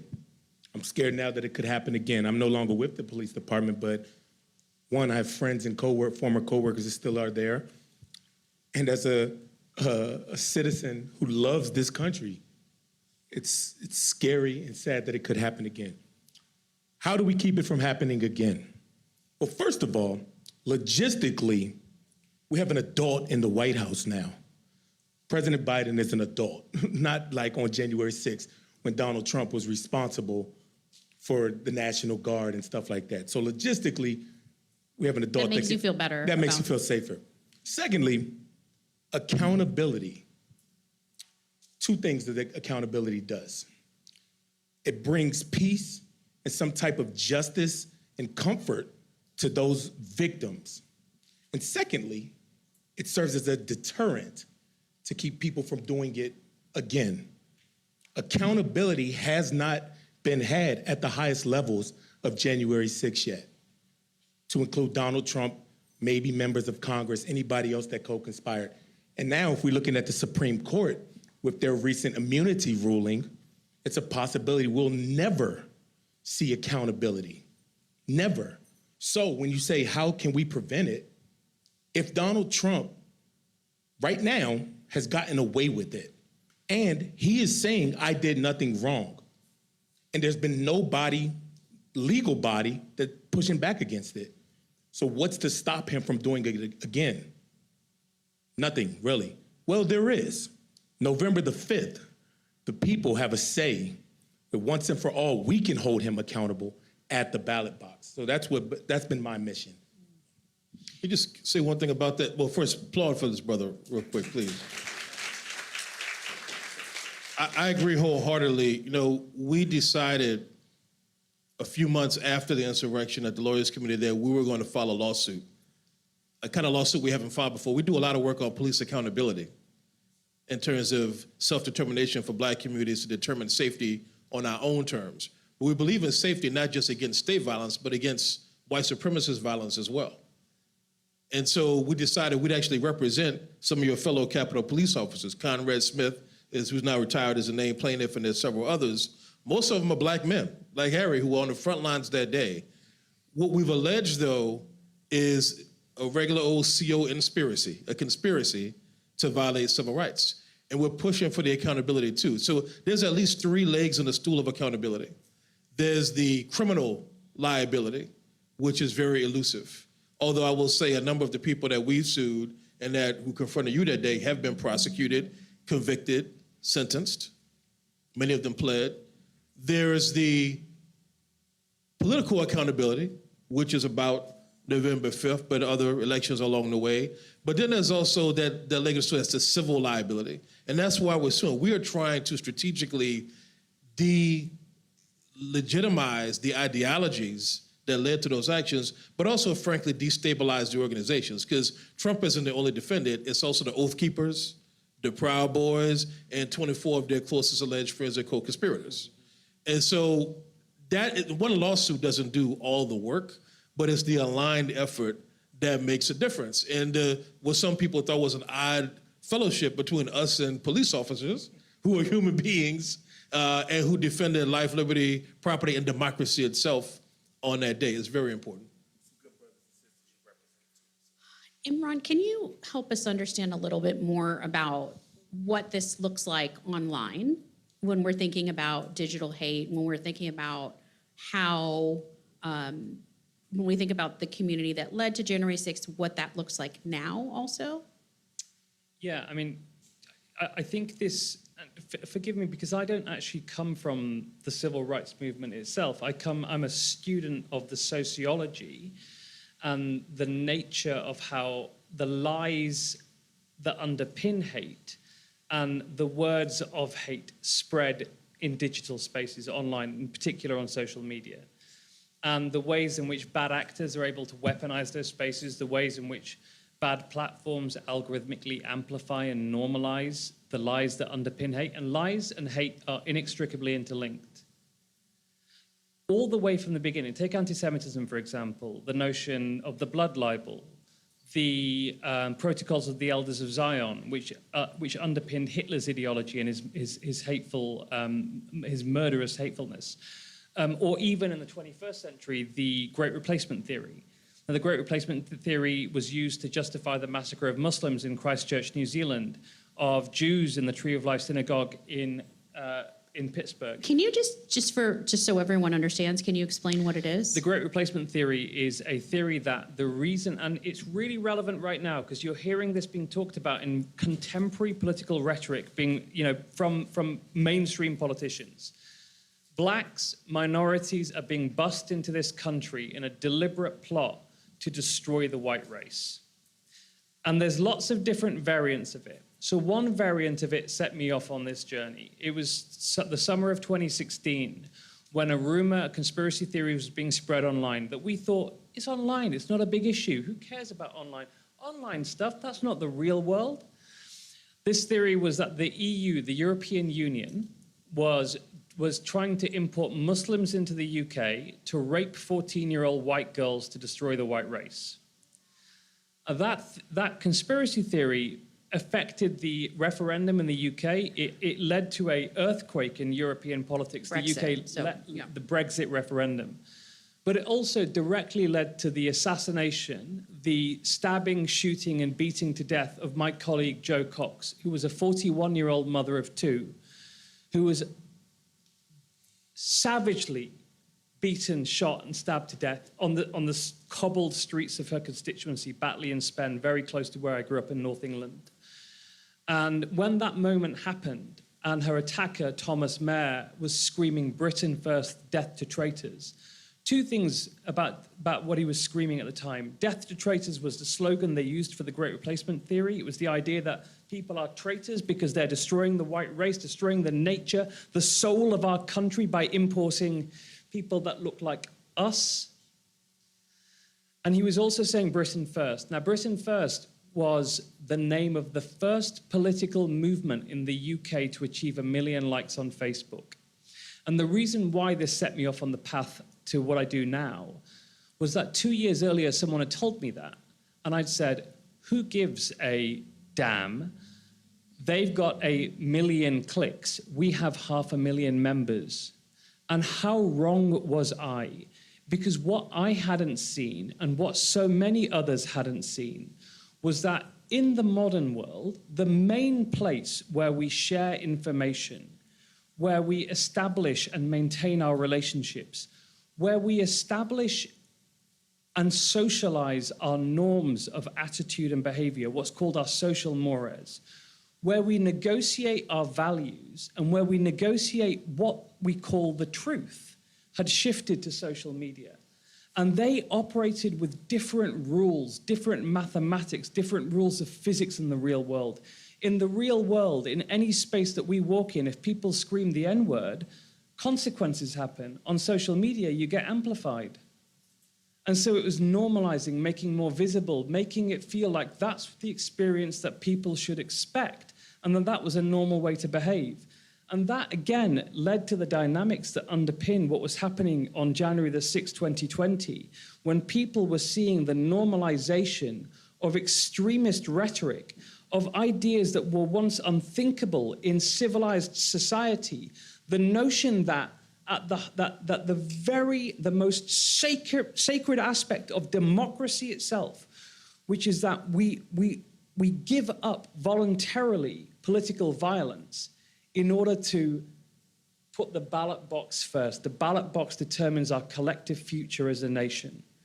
That idea was being challenged. And it's why January the 6th was so dangerous, because it attacked the most fundamental value that underpins our democracy. And we were seeing the lies that justified that hatred, that justified that violence being spread at light speed to millions of people for zero cost, amplified by algorithms, squashing the voices of those of us with tolerance and love in our hearts. And instead, it felt like everyone was hateful and violent. And suddenly we saw that violence explode in our streets just 5 blocks from where I live near the Capitol. And Nyla, let me also bring it home to what we're experiencing as well here in the US. You talked about some of these far-right groups. So when I monitored hate groups, let me go back. So in 1979, 45 years ago, next month in November, there was an anti-Klan demonstration in Greensboro, North Carolina.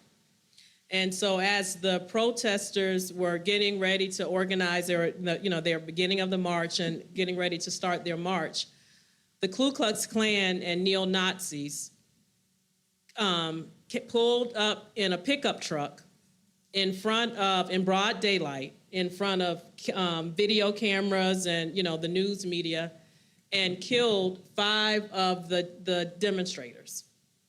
And what made that, and it was called the Greensboro Massacre. And what made that particular incident, outside obviously of the lives that were lost in that day, but what made it historical in this country was that was the first time that the Ku Klux Klan and these neo-Nazis formed an alliance and worked together. Today, we see that, and so it kept evolving and kept evolving, and now it's the alt-right. You see same groups. So the same information that we were monitoring in the 90s, when we were monitoring these far-right and extreme groups, their viewpoints, their organizing now has become, you mentioned the Proud Boys, which is another variation in 2024. A lot of those ideas that they had, they actually now have become legislation. That's what's so dangerous about this moment that we're in. So, you know, a lot of the things when we were researching them, a lot of the things that seemed so extreme 20 years ago, they now have made those. You can hear those same things. You can go to the internet and hear it, which is spreading like wildfire, but you can click on any news night, you know, the night of the news, and those things now are becoming sound bites. Those things are the legislation that they're being passed. When I talked about your rights that have been eroded, those are the things that they were talking about and organizing in the late 90s. So we are at a very real point. It's not just a sound bite that sounds cute. We are at a point where oppression is now being legislated, and it can be connected to the extreme far right, which can be connected to their organizing in the U.S., particularly since 1979. So that's where we are at as a country. And let's talk a little bit about that legislating hate. In particular, I want to ask a little bit about the slew of bills that have been passed in states around the country that target the LGBTQ community. Damon, can I ask about how these bills, some of which have become law, intensify polarization, divide our country further? Well, that's the whole purpose. I hate to even use the phrase culture war because it's worse if it feels academic and atmospheric when it's really about the lived experience and how it lands on folks. But these are laws, and we often see LGBTQ plus bills, bathroom bills, as they call it. But also in schools, we're seeing a chilling of curriculum. And, you know, we actually are litigating cases in 2 states right now, Oklahoma and Arkansas. In Arkansas, one of our clients are students and teachers at Central High School, and they're wondering, can we teach and learn about the Little Rock Nine and Daisy Bates and civil rights history? In Oklahoma, they don't know if they can teach and learn about the Tulsa Race Massacre, which DOJ just opened up a new investigation about yesterday, the Department of Justice, or the Trail of Tears, what happened to our Native peoples, right? And so we have partnered in some of those cases with the ACLU, which ironically has defended the Klan's right to protest and march. But our stand is that we cannot allow these divisive bills to divide us. And we have claims under the 14th Amendment, equal protection under the laws, which people mostly think about in terms of race, but also the First Amendment, the freedom to learn, the freedom to teach, because the First Amendment has to work for us too. It can't work just for some people. So we're fighting back and also trying our best to fight forward, but these laws have such a chilling effect. You know, we actually had, one of our clients is actually a white student. In our Arkansas case, it's a multiracial group of clients, and she did a film short for us, and she said, you know, it's not just Black history, it's my history too. And they don't want us to learn. You can say the same thing across gender, sexual orientation, gender identity, race. They're trying to divide us as much as possible. So here's the thing. This generation, which I guess is Generation Alpha, people are calling it, right? If you're in high school or early college years now, knows better, has a proud sense of self, but also a sense of connectivity and interdependence. See, I think what these folks are afraid of is what we saw in the 60s at the height of the American Civil Rights Movement of that time, and what we saw just recently, as in 2020 protests, like around the corner from my office, which is around the corner from Black Lives Matter Plaza here in DC, a multiracial, intergenerational, and interfaith group of people convening, connecting, people across lines of sexual orientation, all demanding racial justice and equity, not just formalistic legal equality. That's what they're fighting against. That's why they're so scared of us in that way. And so you asked about the impact. The impact is profound, but I see it emboldening people. You know, my daughter, who I don't believe has developed her own sense of full identity, but she has a sense of solidarity. because since second grade, she's been in a Rainbow Club at her elementary school. And my role is to fight to make sure there can be a Rainbow Club so that she can make her choice to at least stand in solidarity as her own identity actually forms. So I think our young people are fighting back and know how to do that. And Rashad, I wanted to bring you in as we talk about, as we're moving towards talking about solutions, and we think about Black and Brown coalitions. What are you seeing now? What does this room need to know about how people are working together and the power of that? Yeah. So first of all, I've really appreciated listening to sort of where we're at, right, in the problem. And so kind of thinking about what do we do? How do we think about the road ahead in terms of disrupting, dismantling, and changing the incentive structures that make this possible? And a couple of things I think are really important to me. First of all, there's a lot of presence, visibility, and awareness that this issue exists. But we can't mistake presence for power. And what I mean by that is presence is visibility, awareness, retweets, shout outs from the stage. It's the New York Times doing a story on it and giving us sort of all the data behind it. And sometimes we think that presence means that people's awareness is enough and now something is going to happen. But that's not enough. When we mistake presence for power, we can think a Black president means that we're post-racial, or a Black celebrity announcing that they have a new album coming out and the internet stopping means that America loves Black people as much as America loves Black culture. And America can love and celebrate and monetize Black culture and hate Black people at the same time. And those two things do not have to actually be in conflict. So the question really is what do we do? Right? And so I want to give a couple of examples of work that I think is both really important, but all centers on power. Because power is the ability to change the rules. Sometimes they're the written rules and sometimes they're the unwritten rules.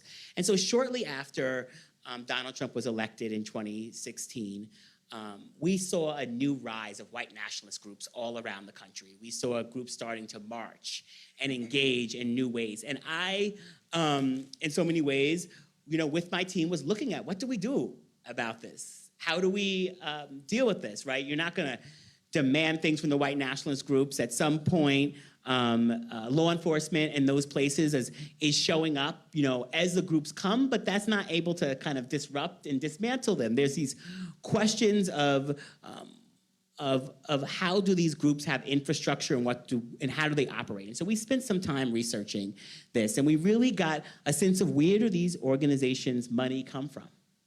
How are they actually resourced? Who's enabling them? Who's supporting them? And so we really started to look at that you could go on their websites and you could buy paraphernalia, some of the most hateful things possible. You could give money through PayPal to pay for buses to different events. And we started reaching out to the credit card companies, and we started reaching out to the banks, and the credit card companies would say, no, there's nothing that we can really do about this, and the banks would say you couldn't really do. And we got to a point where, I had a Washington Post reporter call me and say, Rashad, I know you guys are stooping around this issue of the banks and the credit card companies and the funding of white nationalist groups, and there's nothing they can really do. I'm like, okay. And so we built this platform called No Blood Money. And we built this platform where we started naming both the white nationalist groups that had been getting funding and PayPal, Stripe, American Express, all these companies. And so we spent some time still going back and forth with these companies. And then Charlottesville happened. And over that weekend of Charlottesville, we took what was private discussions and we turned on the public action. Because in that moment where the issue was deeply present, we could have just been loud, outraged, on Twitter, yelling about the thing. But power, once again, is the ability to change the rules. And there are written rules and there are unwritten rules. And by that Tuesday, the credit card companies and PayPal were giving us a list of white nationalist groups that suddenly they were no longer going to process money for. No law had changed. But the power incentive changed. That millions of people were now in motion, raising their voices, wondering why these companies were allowing money to go to these groups, wondering why these companies were funded. But that required infrastructure. It required organizing. It required strategy. It required focus. And it required timing. And all of those things are incredibly important if we want to take on the forces that are deeply powerful, deeply ingrained and deeply profitable. And so when I talk about this work, and then over the course of the coming weeks, we saw, them sending us more and more. We started running geo-targeted ads over those companies, meaning that if you showed up and you worked at MasterCard and you turned on your phone to Google or Facebook, you might get an ad asking you to speak up to your CEO and ask them why they were allowing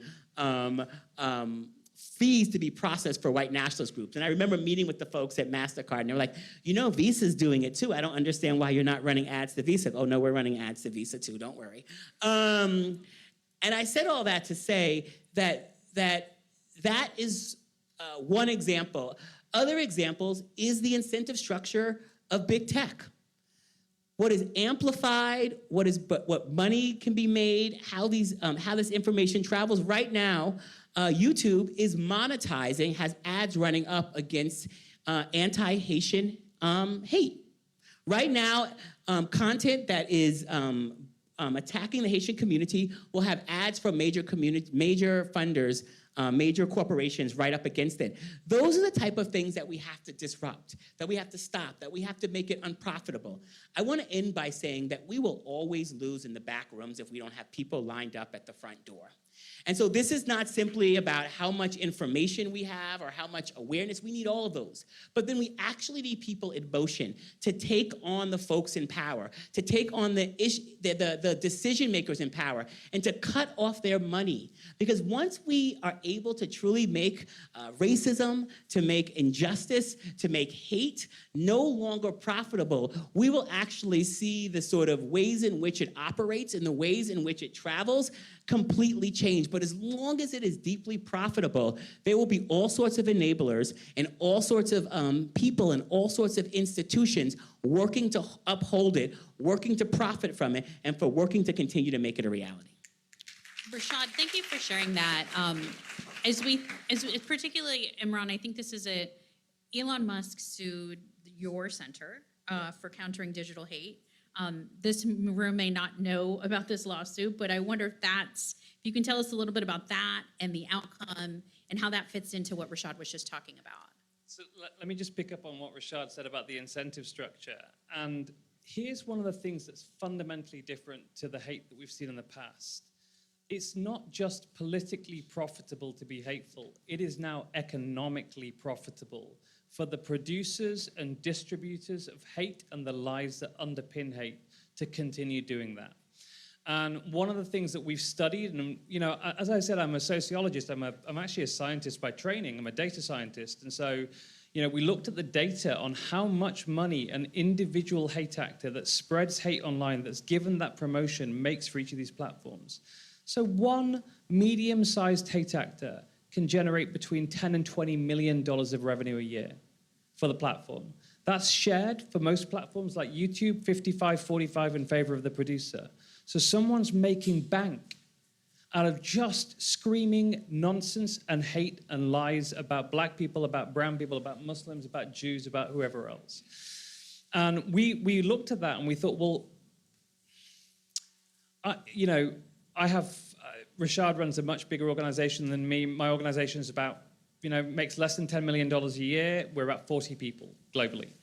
How can we make a difference? So we focused on two things. We focused on the legislation in countries where countries are willing to legislate and say that if you increase the amount of hate in our society, we will impose costs on you. So we're going to make it less profitable by introducing costs to the spreading of hate. The UK and EU, I was the first witness to give evidence in the UK for their Online Safety Act. That became law in October 2023. We worked with the European Union on the Digital Services Act in Brussels, an incredibly boring place, but very, very helpful to us in generating new costs for, and in the US, there are organizations which are racking up lawsuits ready to bring them against these platforms for how they impinge on our collective civil rights. but they're blocked at the moment by something called Section 230 of the Communications Decency Act 1996. And God willing, in the next 5 years, our next 5-year plan for CCDH, we're 5 years old 2 weeks ago, our next 5 years, we will go to war with that piece of legislation, which has been used to justify so many harms, everything from the promulgation of hate and the lies that underpin it, to the content that makes young girls feel crap about their bodies and make themselves want to hurt themselves, right? So that stuff there. The second thing is we went after the advertisers, because the advertisers are 98% of the revenues of these platforms. And, you know, I'm not a rhetoric guy. I'm not as great a speaker as Rashad or the others on this panel, but I know I know economics, and the economics of these platforms, the decision-making for these executives, they're thinking, well, how do we maintain the revenues coming in from advertisers, even though we're doing the wrong thing? So what we do is we do research that exposes those ads appearing on those YouTube videos. And when we did that with Elon Musk, we did a small study that showed that when he took over the platform, the following week after he took over, there was a 202% increase, that's a tripling, in the use of the N-word on his platform in the week after he took over. There was a 70+% increase in anti-Semitic hatred, in anti-LGBTQ plus hatred, and anti-Muslim hatred. That research went on the front page of the New York Times. Advertisers flooded out. It cost him $100 million in annual revenues.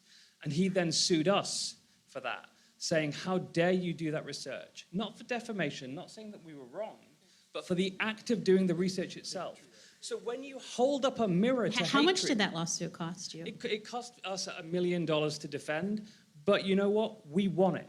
So I have a ruling. I have a ruling that it is lawful to hold up a mirror to hatred and say, are you ashamed of yourself and anyone who does business with him?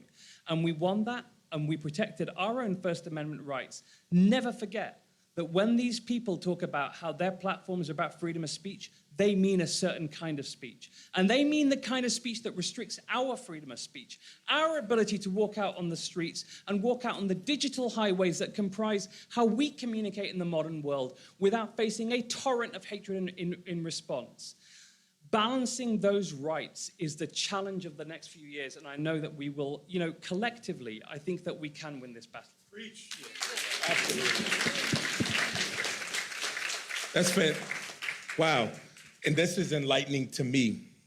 But I want to bring it back to hatred and racism is profitable. Why? Because there's an audience for it. So this is what we need to understand. I appreciate all these lawsuits, all this civil litigation. It is super important, right? But just because he won that case, that's not the end of it. Just because when Kamala Harris wins in November, that's not the end of the MAGA movement. They still exist. And you know what? That calls for action. After this election, you can't just care about this country or care about rhetoric and care about when it's a sexy topic, right? Elections take place, presidential elections take place every 4 years. House of Representative race, Senate races take place every 2 years. Your local municipality. So it constantly, you have to keep all gas, no brakes, right? That's the term that people are using. You have to stay on it, not just when it's hot, because that audience is always, when Donald Trump is no longer there, who's next?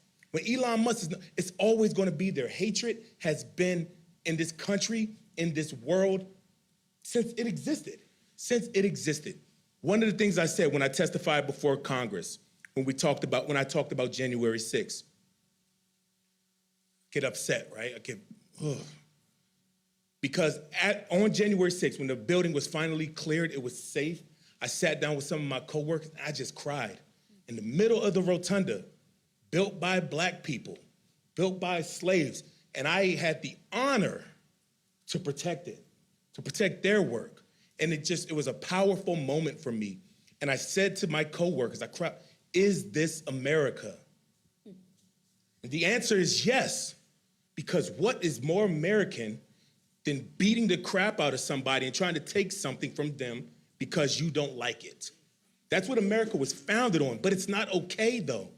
It's not okay. And now instead of doing it through violence, which still happens, but a lot less than it did back in 60s, 70s.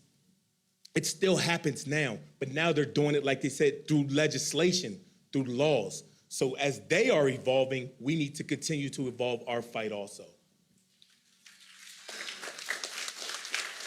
We just have a few minutes left. Andrea, Damon particularly, I wanted to bring you all in and ask about how we continue to build this path towards the beloved community. We've heard a lot of examples here, but what else haven't we talked about that you wanted to mention? Well, first and foremost, one of the things that we talk a lot about in the Drum Major Institute, if no one can quote any other part or recite from the I Have a Dream speech, they can recite the part about, my 4 little children. And certainly Martin Luther King Jr. meant his literal 4 children, Yolanda, Martin, Dexter, and Bernice. But in a very real sense, he also meant each and every one of us. We are all heirs to the King legacy, and we all are ambassadors and builders of the beloved community. Everything that you've heard here today is ways in which the path forward. It is building and from all of the people that you all are fighting for everyone that came before you, that fought for you, we're saying thank you. And also for everybody to understand that we all have a particular and unique role and a part in building that community. And one of the quickest ways is to find your power and your passion. To always do and stand, Damon said earlier about one of the things that we always say too, is that you come from a place of power being for something rather than against. We've heard a lot today what these groups that are organizing are against. We have to know what we are for.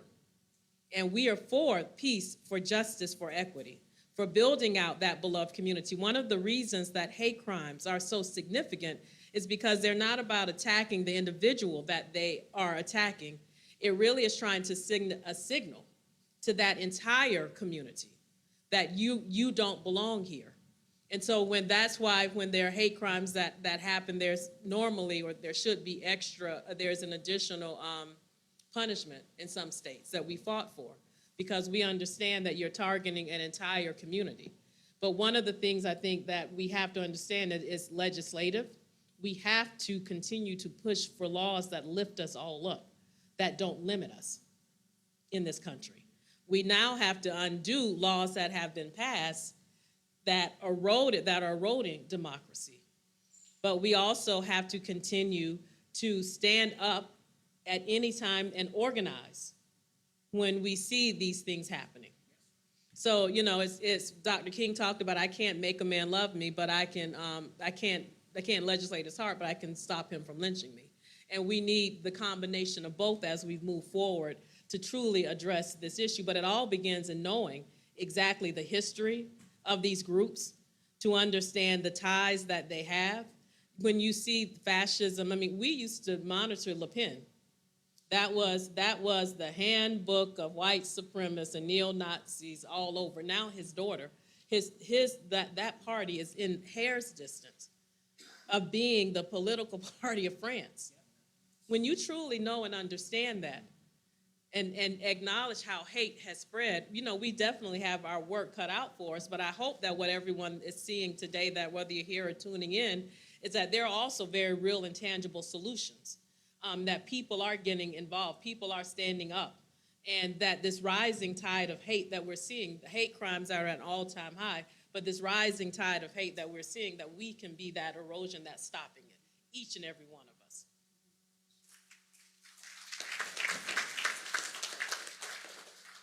I do want to once again thank Andrea and Martin and Hector for the thought leadership in bringing together this panel and all the panels and discussions for today, because I think that what you're embodying in your work together is the political project. It's the human project of seeing our own humanity in someone else's so that they can see theirs and ours. It's the mutuality of human existence. We are quickly approaching a time when there will not be a majority race in this country. I want to get rid of the word, even now, minority as a concept of who someone is, because at most you have a plurality, not a majority, right? There'll still be de facto segregation. I'm certain of that in the next couple of generations, but within a couple of generations, we won't have a majority race. And so the way we work together, not that British Parliament is perfect, but you at least have to work together to cobble together a functioning government, a functioning administration, as they say, right? And so we're gonna have to do that in this country. And no one group can do that alone. And so the ties that bind us will be the only way forward. Because trust and believe, there are people, not just here, there are people around the world who desperately want to see that political project fail, that human project fail, and substitute it with their own version of a dystopian reality that is based upon one person's religion or one person's race, or the hatred of another person's religion or hatred of another person's race. We can be better than that. This country has only shown it in fits and starts, through flashes of brilliance that sometimes get extinguished before they reach their brightest light. We can change that on our watch. And our watch isn't just our lifetimes, it's the future we build with connection to the past, but understanding that our reality has to be the strongest link in that chain. If we keep doing that as a people, we'll get where we need to get. So we have to wrap up. We have talked about so many things this hour. I wrote down a few things that kind of stuck in my head that I just wanted to remind everybody of, because we've talked about so many important things this hour. But we talked about, Harry, you talked about accountability, which I think is so important. Rashad, you talked about not mistaking presence for power. And I think there's another thing that you said that was really important, that power is the ability to change the rules. So I want to thank all of you for being here with us. Damon, Andrea, Harry, Rashad, Imran, thank you.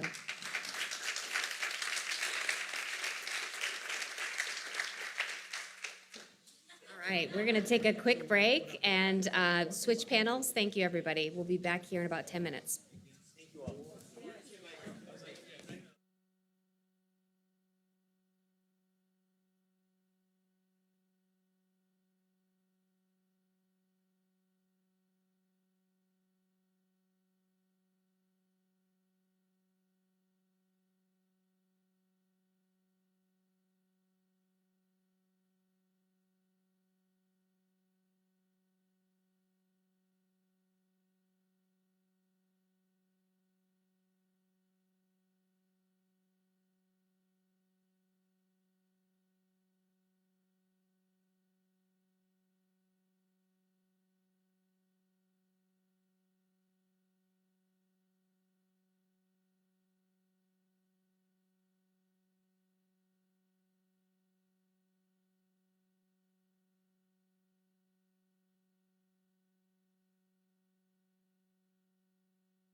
And for those of you all who've hung in with us all day, we're so grateful that you stayed here. So, welcome back. The title, Are Civil Rights Relevant in 2024? It may be a little bit jarring to hear that title. We meant it to be. The issues raised by the shocking decisions of this Supreme Court have shaken many to their core, turning back laws that we thought long settled for women and minorities. I could never have imagined a generation and a half ago that these victories would be erased. It is alarming. As Coretta Scott King would say, freedom is never really won. That is the job of each generation. We must continue to feed the flames of peace, justice, and equity. This panel will discuss diversity on college campuses, the future of DEI programs, tackling the challenge of raising Black and brown voices, the role of education, and the important role of young people in making sure that civil rights are relevant in 2024 and beyond. Thank you, Raphael Bernal from The Hill, for moderating this important discussion. Well, thank you for having me and having this distinguished panel. I thought the title was more provocative than anything. It's not a question anybody wants to be asking in the first place. But in this age of dynamic civil rights, I'm calling them dynamic, and then I'll let the panel use the proper adjectives. I'm trying to be subtle here. But let me introduce the panel first. We have Andrew Thompson. He's a professor at the Department of Political Science at the University of Pennsylvania. We have Noel Candelaria. He's Secretary-Treasurer of the National Education Association. Carolyn DeWitt, President and Executive Director of Rock the Vote. Hector Sanchez Barba, never met him before in my life. He's the President and CEO of Mi Familia Vota. And Santiago Mayer, he is founder and Executive Director of Voters of Tomorrow. Now we get rid of that. And I want to start with you, Andrew, because in this age of dynamic civil rights, that scary thought. Over the past 5 years, they have been more dynamic than in our lifetimes. What has changed? How have judicial decisions impacted or changed our civil rights over the past 5 years? This is not only a really important question. I think the way that we should sort of begin, even in our interpretation of it, is that this is a long-standing, sort of deeply historically connected question that's been sort of just rattling throughout the American politics, like from the inception of this country. And what we're basically finding, which I'll highlight two particular sort of court cases, and then also one that's potentially forthcoming. So we have Dobbs, and then also affirmative action in more recent times, and the rolling back of civil rights protections in like bodily autonomy as is within Dobbs, and then also, I mean, just the sort of concern within just institutions in general of being able to, or like work toward a more sort of equitable American society. Like when you talk about them being dynamic, what I also think of, and this is probably me just getting academic and then just maybe retweaking it, is sort of the way in which right now, the way in which not only the court may be interpreting, institutions may be interpreting, but also the public in general, is that civil rights are sort of perceived as like contingent on something political, meaning like they are something that is it rests not upon just like an inalienable right. It's not something that people are just given, but it's not something that they're sort of born with within this country, but they're contingent, they're sort of based upon, they're viewed as being based upon the advantages that it may give one particular political party, or disadvantage in this case, like the opposite political party. So this kind of leads to the kind of key chief concern right now, in a sort of like forward-looking direction, is on the Voting Rights Act, or just voting rights in general, discrimination sort of on the whole. And I think that like we need to be sort of privy to this particular idea, not only in the way that the courts are interpreting it, but also how the public is thinking about this when it comes to the upcoming election. And I don't even mean this in the way of how we might historically look at, let's say, grandfather clauses within the context of voting rights, when it comes to a variety of other sets of tests that were once used and then were outlawed by way of the Voting Rights Act, but also certain things like informal ways in which the court may, or other institutions may, legitimize these rollbacks of civil rights.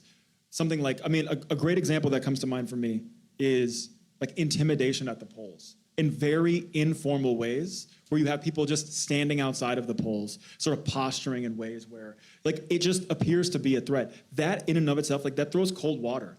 I think the really easy way to consider this, and this is why this is such an important question, is if you are taking time out of your day, as you have to within this country for the context of voting, you have to take time out of your day, turn up to the polls, show up to the polls.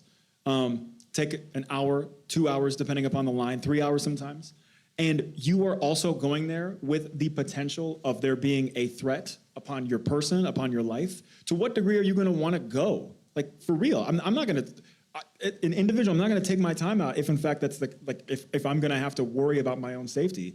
And that, when it comes to thinking about the rollbacks in civil rights, this is what we're kind of up against and what we're thinking about at this current moment. I want to stick to that word rollback and go to the rest of the panel. We're 30 days away from an election, so nobody's getting any sleep in this town. But what would keep you awake at night in your area of the rollbacks that we have witnessed? No. Yeah, I think just to add on to with the impact of the Dobbs decision, right, the attacks on. The potential attacks that we're seeing on the LGBTQ rights because of the Dobbs decision. But then that also gave the green light to a lot of states like Texas and Florida, which are the most, the ones that most folks talked about. But there's also been other states where, we're seeing book bans, right? And the impact of book bans where we're seeing, don't say gay laws that are being rolled out by a lot of states that the Dobbs decision basically gave them the green light to do. And so when we see what impact that has, on the election, I think about, my daughter. She's 17 years old. She, just last week got her voter registration card in the mail, right? So she's excited. But that excitement also for some of her friends, is scary because, they don't know how they're going to be received at the polls, in some parts of the state. We get reports all the time. We've seen in the Texas legislature how universities like, HBCUs like Prairie View A&M, right, where they've removed the ballot box from the university to make it harder for students to vote. So now they've got to figure out a way to be able to get to the nearest, voting box because they know that in Texas, unless you're 65 or serving overseas in the military, you can't request a mail-in ballot. Right, so you have states like that are just making it really, really difficult to vote. And so while students are excited about voting in their first election, they also don't know what to expect because of the rollbacks that we've seen in states like Texas. Carolyn? Yeah, thanks. Well, thanks for having us for this conversation. I think the way I look at it is the panel name was actually not just jarring. I was just like, well, when are they not ever relevant, right? They are why we are here. And I think they're why we show up. I think what's important is, and you hear this often, but voting rights are the rights that unlock all the other rights, right? The Civil Rights Act came first, and Black and brown people still couldn't vote. And so then you had the Voting Rights Act the next year.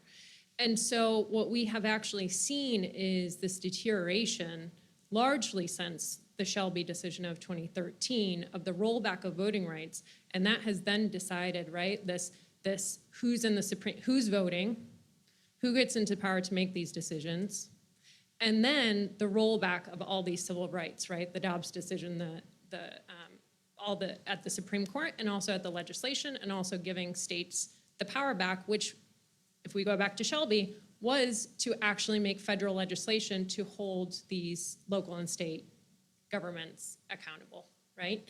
And to prevent discrimination. And so what we absolutely need to do is to get federal voting rights legislation back, to make sure that there is equity at the polls, and to make sure that there is, right, that this democracy is built. And I'm not saying voting is the only way, but it is, in the words, right, of John Lewis, it is the most powerful form of nonviolent a tool that we have to change our system.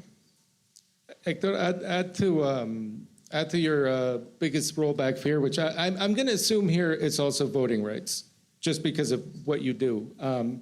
But add to how much harder is it for you to reach those brown communities that haven't been reached before? It's not only that. I think voting rights is democracy at the center of this conversation. I see many students in this audience.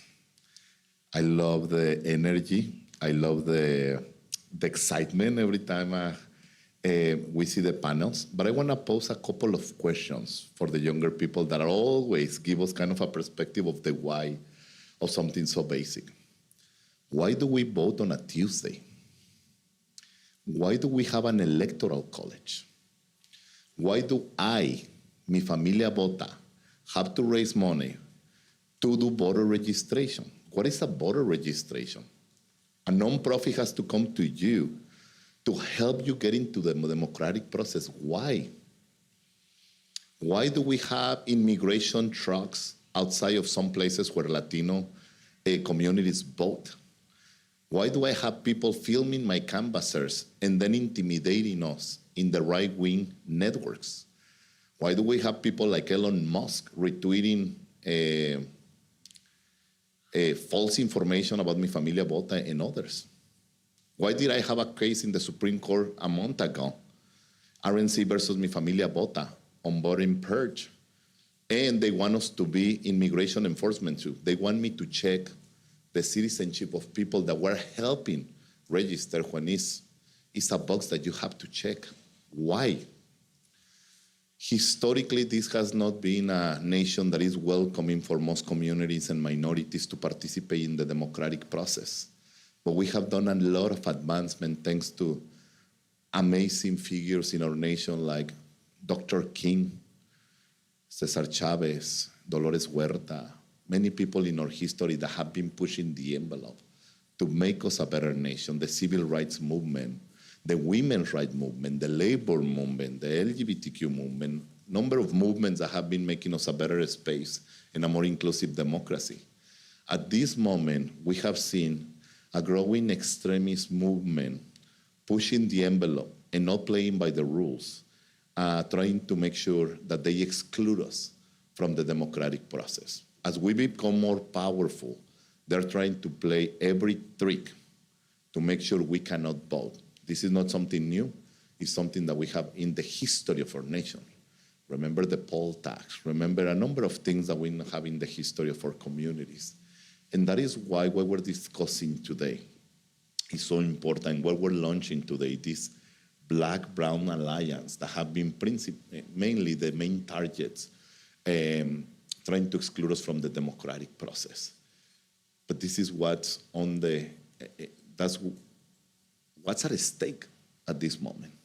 Extremism really, really pushing the envelope to disenfranchise our people. But it's not going to happen. It didn't happen in the past. We had people literally dying for the right to vote. Selma to Montgomery is an example. What Dr. King represents, the values of Dr. King, the values of Cesar Chavez, the values of the labor movement. And we have proven over and over in the past that we're stronger and that we're better, and we're going to do it again. Santiago?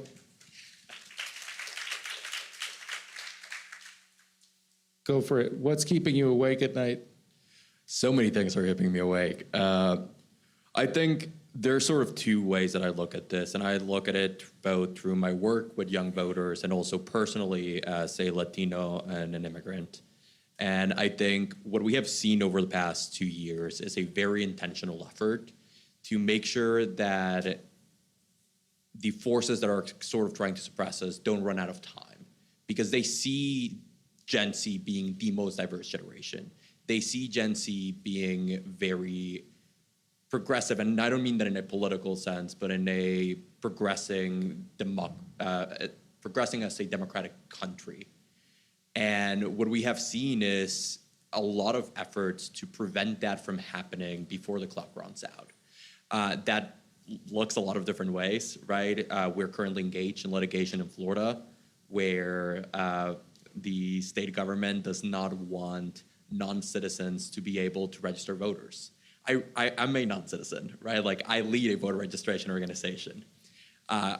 We're currently fighting with the state to allow both myself and many for volunteers to actually continue carrying out that work.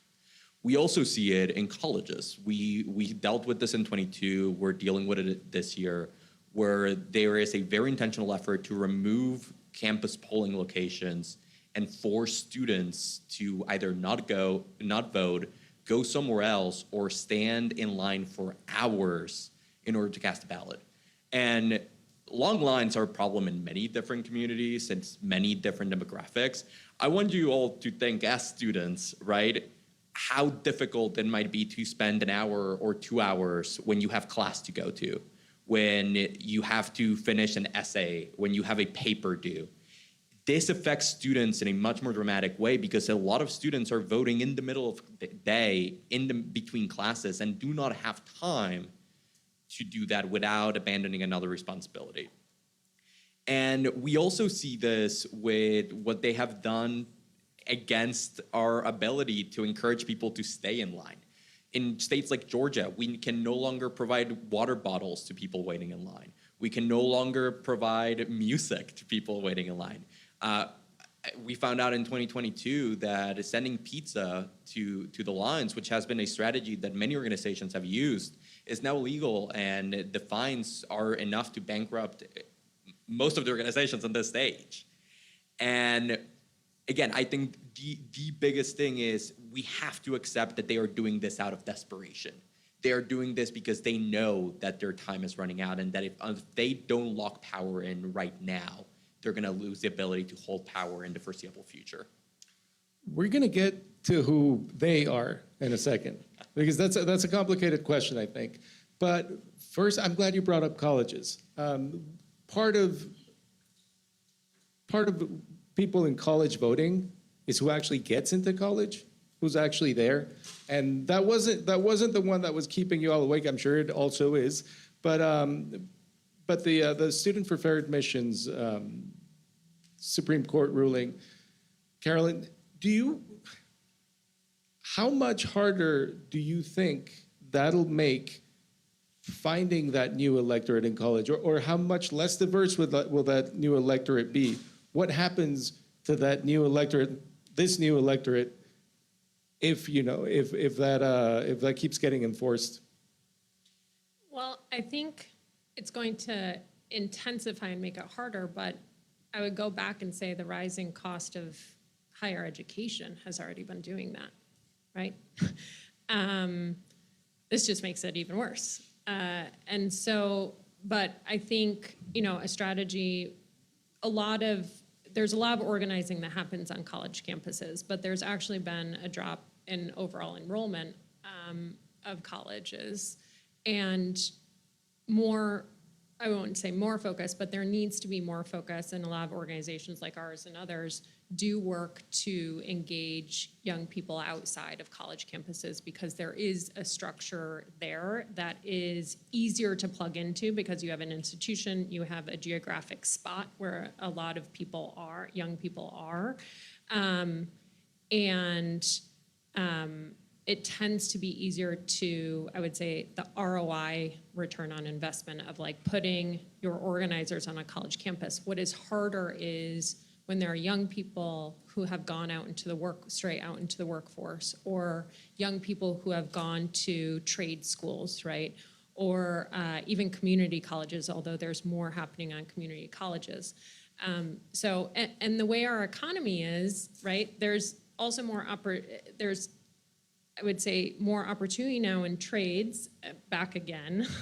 And so we have to think not just about organizing on campuses, but going back to what Hector was saying too, is it's absurd that in what is supposed to be the greatest democracy, that the onus to register is on the young person or on the voter themselves, and that we do nothing in our public K through 12 school to prepare young people to participate in elections and understand the process of registering, the importance of their vote, the history of how they got the right to vote.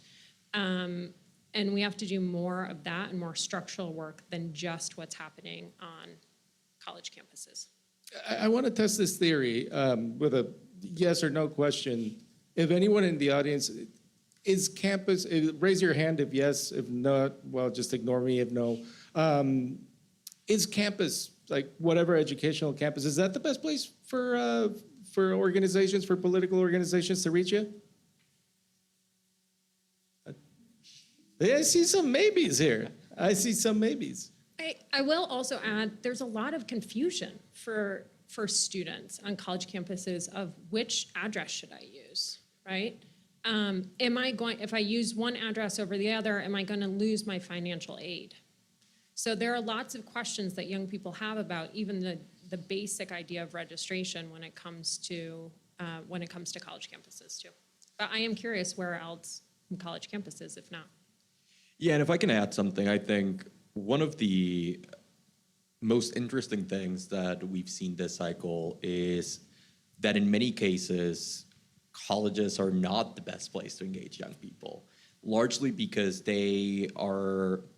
colleges have sort of become the safe space where you seek refuge from everything going wrong with the world, of which especially Gen Z has a lot we're dealing with. And we sort of, I dealt with this. I graduated college last year. Like I dealt with it on my own campus where I would be approached by organizers, right? And even as someone who has done that work, I would be like, I don't want to deal with this right now. Like I'm running between classes. I have an exam, right? So a lot of the things that we have tested this year have been programs to engage outside of colleges, to find those voters that maybe might not be in college. And one of my favorite programs we've run this year, we use commercial data of unregistered voters to not only mail them a voter registration form that already had a lot of the information that they might be confused about, but also included, we were calling them, we were texting them, and we had young people doing this work. It wasn't just like random volunteers, it was people who have dealt with this, who have been confused, who have had these experiences and can speak to them really with the same perspective that they might have. Noel, I want to ask you what, I guess I'll go generic a little bit. How does a lack of or an expansion of diversity in the student body, how does that affect educators anyway? Well, first of all, right now we have to grapple with the reality that our educators do not reflect our student body. Right, K-12 or higher education, and that's a huge issue. When I think about myself going and touching on some of what Carolyn had mentioned, our K-12 system is perfectly positioned to help students develop democratically, right, and build community, which is the essence of a democracy. And so when you think about students when they get to 5th, 6th grade and start voting for student council, right? They're starting to begin the practice of democracy. I fast forward, I remember my senior year in high school. On your 18th birthday, if you happen to be in Mr. Hunt's government class, when you turned 18, the first day of school, he would ask you, what's your favorite candy bar? On your 18th birthday, you walked in and on your desk was your favorite full-size candy bar, right? Which is important, and your voter registration card. So that was his gift to you, was making sure you were registered to vote. In states like Texas, the high school principal, by state law, is given the assignment to be the voter registrar for the campus. And that principal can delegate that duty. They can delegate it to another one, to someone else on the campus, to be able to then bring in the practice of democracy into the campus. But we take another step. For in a lot of communities, especially the elementary schools, is where voting happens, right? They set up polling sites in the elementary schools. Why? Because now you have the community coming into the school, and the kids are getting to see the practice of democracy in action, right? They get that firsthand experience. But in Texas, what they did after 2016, they said, oh, well, for student safety, because, potential, violence or gun violence or, to keep kids safe, we're going to move the polling sites out of the schools. That was intentional. That was not about keeping kids safe. That was about taking polling sites out of the schools where kids can see the adults in their community exercising their rights to vote, right? So our K-12 system, we have a lot of work to do, to make sure that we're building civic engagement and that we're using all of the opportunities, whether it's voting for student council or student body president or class president, all of those opportunities that we have within our K-12 system to show students how democracy works and the practice of democracy, but then how does that now translate to making that process easier for them to transition to be able to participate in the electoral process once they turn 18. Andrew, let's stay on education, but let's start getting a little bit into who they are. We know that what was it called? The Student for Fair Admissions lawsuit was brought, in theory, because affirmative action discriminated against Asian Americans. Correct me if I got that wrong. We now know the results of the first admissions year for the class of 2028 that happened under the Supreme Court ruling. I'll let you drop the bombshell, but did it work, and what does it mean that non-discrimination, in theory, is being used for these purposes? Yeah, okay, so like when we think about this in the context of admissions, this was, what affirmative action was an attempt at correcting for there being or in this case, just like inequality within college admissions, and really primarily like white, wealthy students being favored over Black and brown students, men over women to some degree. But this is happening sort of by and large within universities. And then obviously if college, as it is a sort of gateway to not only sort of more civic engagement potentially, but also for better, like the greater possibility of like higher wages, all things of that sort. Like you're basically baking in inequality, and this is what affirmative action was attempting to sort of correct for. And the ridding of it, which the claim within this lawsuit was that it was discriminatory. What I'm basically saying is we've just sort of regressed, or we are in the midst of regressing back to the inequality that was already present and was attempting to be corrected for. A bit of the irony at this point is, I think, not only among college campuses across the country have we seen like significant decreases in admission of Asian students as well, which is like among those who were initially sort of a part of the suit. But I mean, this was used as sort of justification in recent times, in the past few weeks, of the removal, the sort of ridding of legacy admissions. I don't know if any of y'all saw this within the California system. And so they're just completely banned. Like legacy admissions are now banned from the California system. And so the point here is like this is the kind of like swift acts coming down and trying to prevent there from being levels of discrimination. Those who either felt discriminated against or were using this as kind of like justification of the removal. Yeah. Legacy admissions being daddy went to college X and now I get free right in? That's right, yeah. Or you're advantaged because you get like a couple of additional points relative to other folks who would be then applying the same college. And it was also in California. I'm not exactly sure if it varied per college. But in some cases, legacy was sort of on par with when affirmative action was legal. So you had like competitive cases between students. But yeah, I mean, I think we don't really know what this is going to look like in the long run.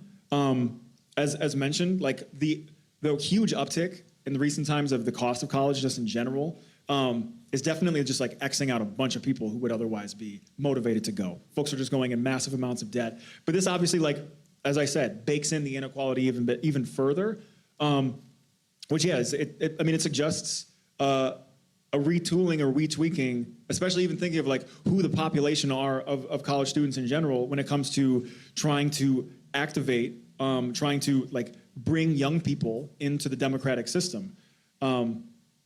Yeah, I mean, the last thing I'll say on this, when sort of thinking about it and talking to the kind of like K through 12, really like disparate levels of civic education across the country, where like some folks get it, some folks don't, is sort of what I'm basically saying. Like there are pockets of it, there are great experiences. We have people, fantastic teachers that are like working hard to bring students up to speed, but it's on their own volition. It's not institutional. Like we can't, people have to will themselves into doing this.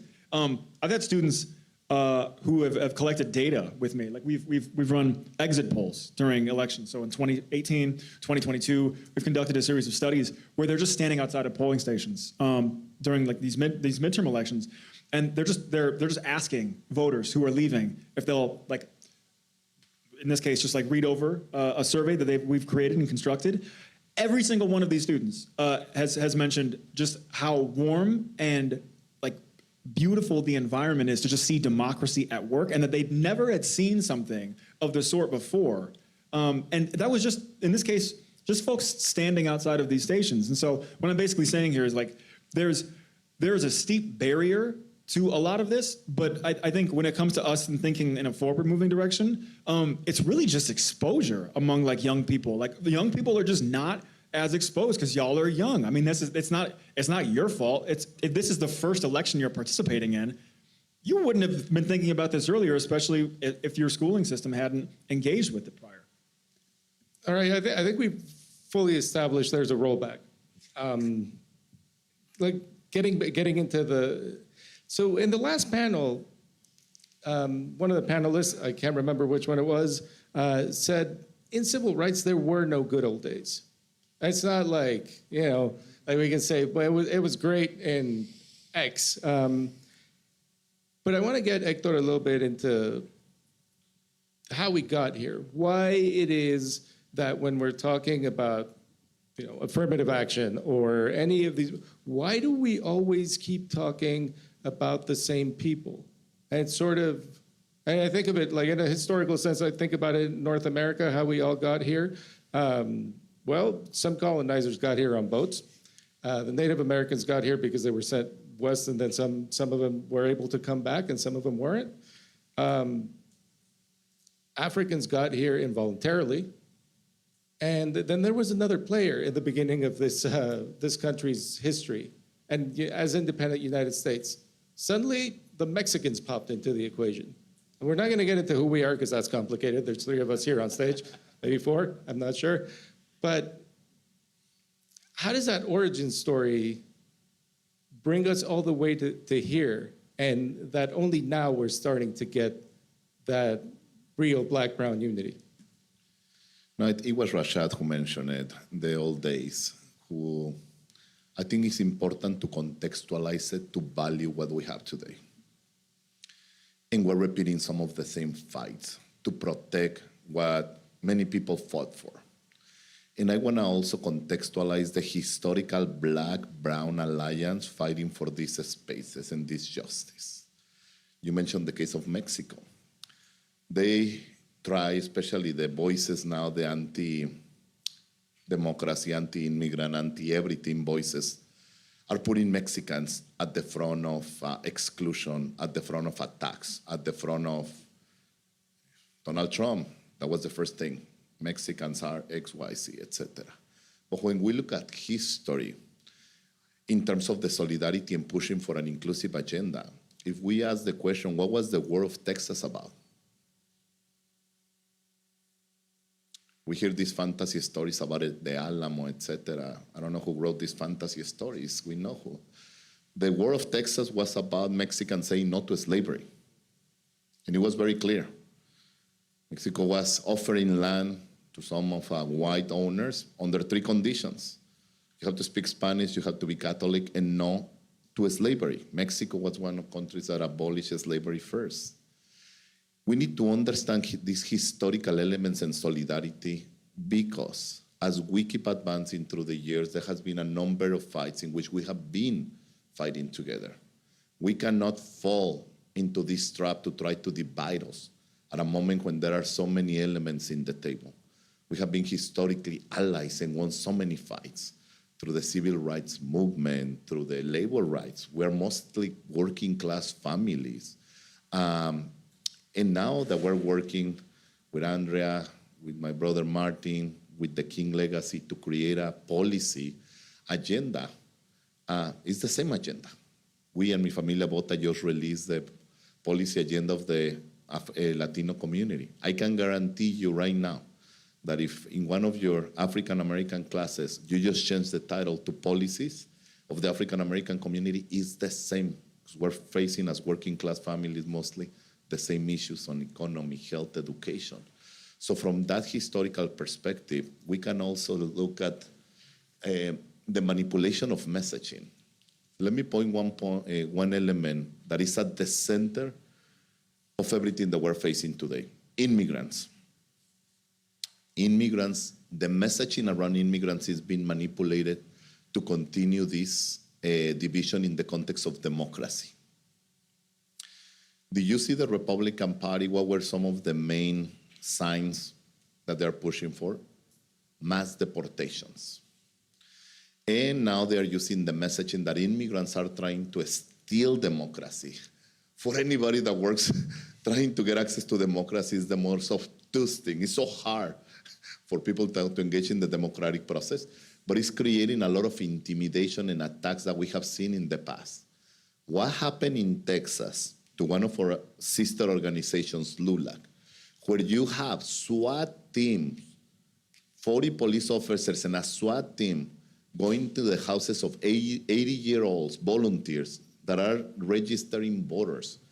And they're using this through the Attorney General saying they're registering people that cannot vote. It's laughable, but at the same time, it's very dangerous because it reminds us of horrible history that we have of exclusion to some communities and division. But right now they're saying immigrants are stealing our democracy. And that can happen after, on November 6th, when we see the result of this election. So we need to be extremely careful. We need to keep united. But more importantly, we cannot go back to the horrible history that we have of exclusion to our communities. That type of action, that type of government action, Santiago,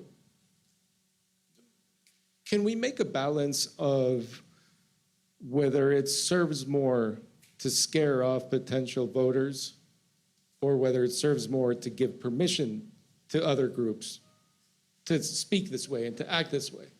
Yeah, listen, I think the challenge is that they are doing both, because not only are they actively passing legislation to make people's lives more difficult and scaring people that way, but we're also seeing a lot of encouragement of taking actual action against immigrant communities, right? I think we've seen that in like Springfield, Ohio, with a lot of what has happened over the past few weeks about Haitian immigrants who, to clarify, are legal immigrants. Many people have tried to paint the idea that these are undocumented immigrants, that they should not be here. They are legal immigrants who are legally working and living in Springfield. And since all of this started, this conversation around them, we have seen shooting threats, we have seen bomb threats, we have seen schools be evacuated, hospitals be evacuated. And it's all over lies. It's the same thing that happened in 2016 when Donald Trump came down an escalator and said that Mexican immigrants were rapists, murderers, and drug dealers, right? These are lies. And the reason they are lying is because that they know that their only path to electoral success is by riling up people's fears, by riling up the hate, because they can't win on the merits, given that the country is significantly more diverse than the electorate that they're trying to appeal to. So does they, for you, boil down to, and I have to be very careful here, for you, I don't take a position on this, boil down to Trump and his allies, to Republicans?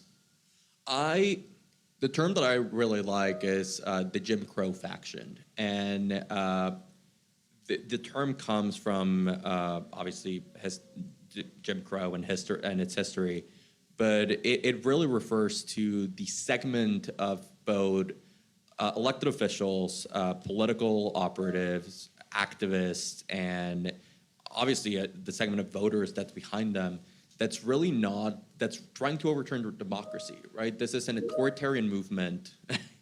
This is an authoritarian movement that is trying to suppress civil rights, that is trying to suppress the vote, and that is trying, like I said, to really consolidate power before they run out of time. So it is not really relegated to a single political figure. It is not relegated to a single political party. It is a concentration of an ideology that is seeking power at all cost, and it will not stop no matter how many lives it ruins in the process. Does anyone on this panel think there's like a little dark, smoky room where these horrible decisions are made? Like, just raise your hands if yes. So, Carolyn, go ahead. Yeah, I was gonna say, well, the most recent is Project 2025, right? And it's, but we've seen ALEC. I mean, we've seen, and you see in the states like North Carolina, Florida, these are testing grounds for a lot of these policies that, I'll say, anti-democratic, right? People who are anti-democratic want to see at the federal level. So sure, yeah, there's. Yeah, and I wouldn't say it's a room, it's rooms, right? Because it is a coordinated effort. I mean, and we can go back. I mean, I bring up Texas because that's where a lot of my experience is in as a former state president in Texas, as a teacher in Texas, born, being raised in Texas. And when I see what's happened in Texas and I see other states where, the rise of the percentage of Black and brown students, right, increases. In Texas, you see the direct correlation between the increase of specifically the Latino community and coincidentally the decrease of funding for public education, right? The correlation between public services and increasing populations of Black and brown communities, you see that direct correlation of disinvestment in Black and it's actually impacting everyone because they're trying to find a way so that they're not directly saying, well, we're not discriminating against Black and brown communities, but we're going to disinvest in what we know is actually going to lift up those communities, like public education, like public services, like funding colleges and universities, higher education. We've seen a correlation of disinvestment in higher education, which, when you see the impact of the rising cost of higher education, I mean, all of this is connected, and it's a decades-long work. Now they're just, a lot of this is now just coalescing nationally, but it's been happening in different states and different communities, for the last 20, 30 plus years, really since, dismantling Jim Crow. Andrew, I want to get your take before we're probably going to run out of time soon, but I'm going to ask all of you the same question. I'm going to push back a little bit on this and just really ask for like a bit of a retweaking when it comes to thinking about like there being a kind of smoky-filled room. Part of it because of the way in which this can like drive conspiracy theories, and then like this can move people in a direction where they have no idea what's going on. It's like a black box. They have no clue. I think like yes, there is a coordinated effort without a doubt, but I think that like the beginning point that we should the place we should start from is sort of assuming that like they're throwing shit at the wall until it works, until it sticks. I'm sorry. Shit, I didn't mean to say shit. I just said 3 times. I did mean to say it. I'm kidding. See, this always activates the students. I have no idea why. But what I'm basically saying, just an example of this. So, like within the actual debate, when Trump is talking about like eating cats and dogs, so on and so forth within Springfield, they check him on this within like basically and say like the sort of like the two. he's checked about the statement, and then he backs it up or walks it back in a bit and says like, well, I heard it on TV. Like that's how he's throwing stuff out there in ways that I think if we are to infer, if we assume that there is like a deeply coordinated effort of there being like a set of message frameworks that are consistently used and just like pushed out into the public, we are gonna we miss the forest for the trees, partly in the sense that like there is a sense in which there's a scrambling going on and not like a full sense of exactly how the country is changing. And because of that, like basically, I think that the view that there may be a kind of cabal or whatever else of people, of like a set of elites who are planning this, for some folks, really specifically can throw cold water on the extent to which they believe they can even affect politics. And that's one of the reasons why I think that we ought to like move away in some respects from this this idea that there are just like a handful of elites who are out there who have a full sense of what it is that they're doing, and they're not just losing their shit over, sorry, again, yeah, there they are again, over what it is that either the country is becoming or how politics are changing. So we're at this at some point between, there's maybe not a cabal, but there's a coordinated effort to retract. What word were we using? Roll back civil rights, and I can't say this word, opportunistic. Did I say that right? It's English is a second language here.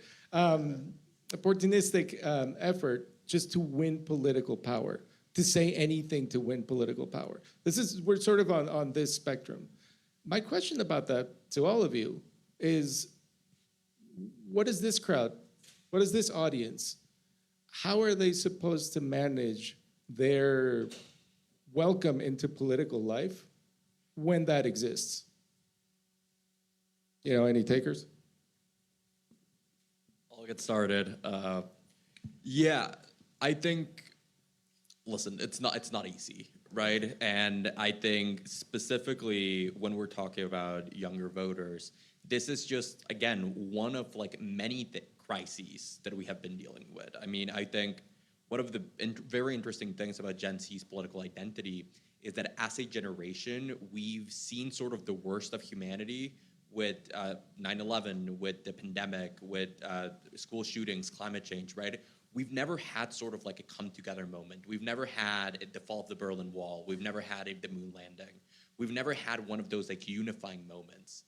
And what that has really led to is just a very big lack of hope in the political process, because we keep seeing all of these bad things happening that can be traced like directly back to our government, and we see no action to sort of correct course. But I often tell young people who are figuring out how they fit into this puzzle, especially when we have this like, not cabal, but Jim Crow faction trying to roll back the progress that we have made, is that we cannot allow that lack of hope to influence the corrective actions that we're taking, because there is corrective action that we can take. And it is something that we're working on very hard this year, because a lot of people this year are like planning on sitting out because they might not be inspired by the candidates, because they might just be disillusioned with what is happening. And my message really to them is, how do you expect things to be better if you are not part of them? How are you improving your life and the lives of your peers if you're not personally taking action? And that ties into a lot of different causes, but specifically, I think one of the biggest strengths that as a generation we have is a very big sense of empathy. I think if there's anything that we've seen over the past few months has been empathy.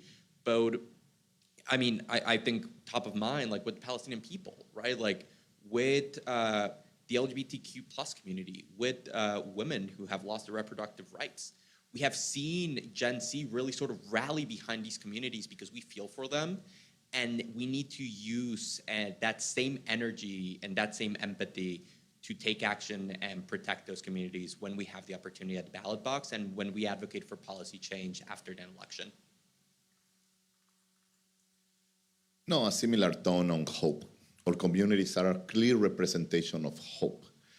We saw it historically when we have been under attack. Let me mention a couple of examples. The most anti-immigrant piece of legislation in the 1990s, 187 with Pete Wilson, was a key element of organizing for the community over there and start moving and changing the political composition of California with Mexican Americans at the center and immigrants at the center of that change. Another case that is very clear, and it's the one that gives me the most inspiration and hope, is Arizona. In only 10 years, after SB 1070, at the time the most anti-immigrant piece of legislation, there was in the most extremist state at the time with people like Joe Arpaio, Sheriff Arpaio, one of the most extremist voices before we had the Trumps of the world. He was one of the predecessors of extremism. The community totally changed with no money, immigrants, dreamers, progressive organizations creating political tables. Mi Familia Vota was one of those spaces with other amazing organizations. And in only 10 years, we were able to get rid of the Joe Arpaios of the world and put Arizona in the map from a very solid red extremist state to a space of hope, and a space that can define a presidential election, and a space that is saying enough is enough. And we can take these examples to other spaces. What happens when we turn Texas? Mostly Mexicans, the majority of Texas Latinos. What happens if Texas changes? That's the end of the electoral college. What happens to democracy to make it better? What happens with all of these possibilities? But there is one clear message here that we need to leave on the table for all the political infrastructures in the nation. Black and Latino and minorities organizations are the most underinvested on anything related to civic participation and democracy. Yet, we are the ones stopping extremism.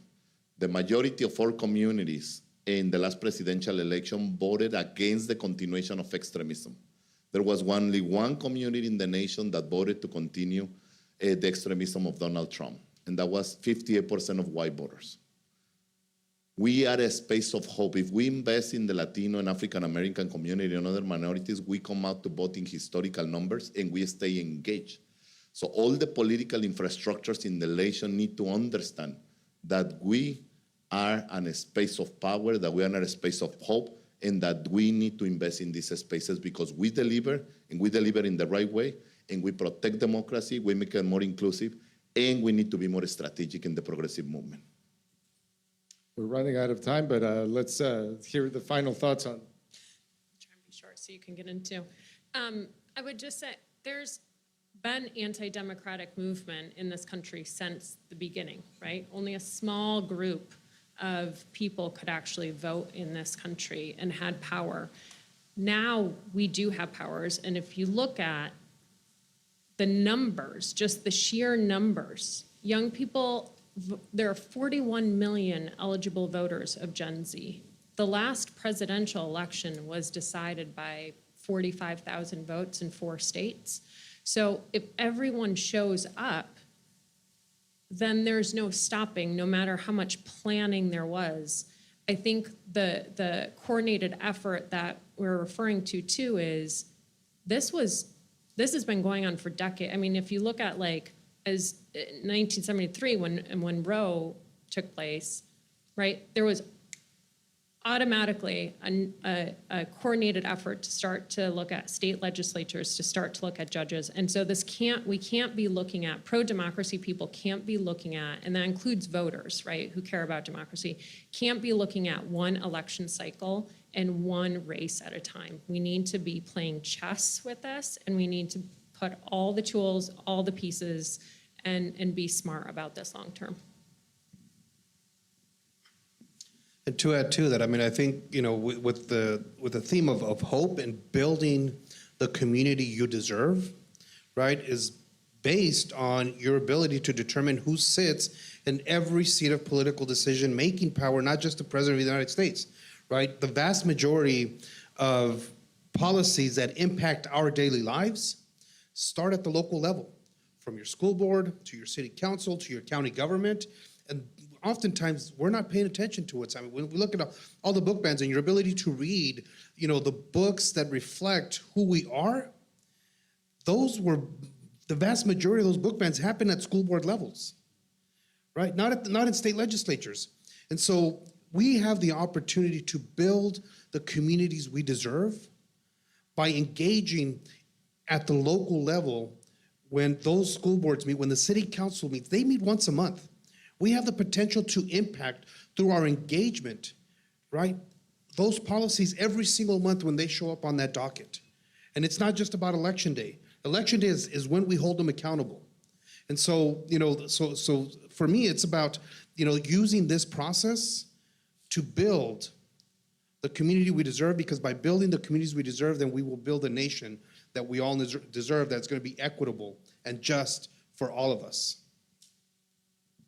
I'm going to be really quick. I just want to echo this point of hope, and I want to deeply emphasize the idea here that among Black and Brown communities throughout their entire history in the United States, they've been facing rollback, backsliding. There has not been a moment in American society where there hasn't been democratic backsliding for our communities. But they have not only existed, but they've persisted within the midst of this in getting us to this place. And so what I'm saying is the actual engagement that we have when it comes to our collective democratic engagement, sort of like diving into the process, we're not only doing it for ourselves and with ourselves, but we carry our ancestors with us in the midst of this. And like pushing against this rollback is a constant, it's an ever-ending or never-ending sort of struggle moving forward. But like each step forward does make things, if even a little bit brighter. Well, I have one tiny takeaway. It's one coordinated effort can be met with another coordinated effort. And we are way out of time. Please thank your panel.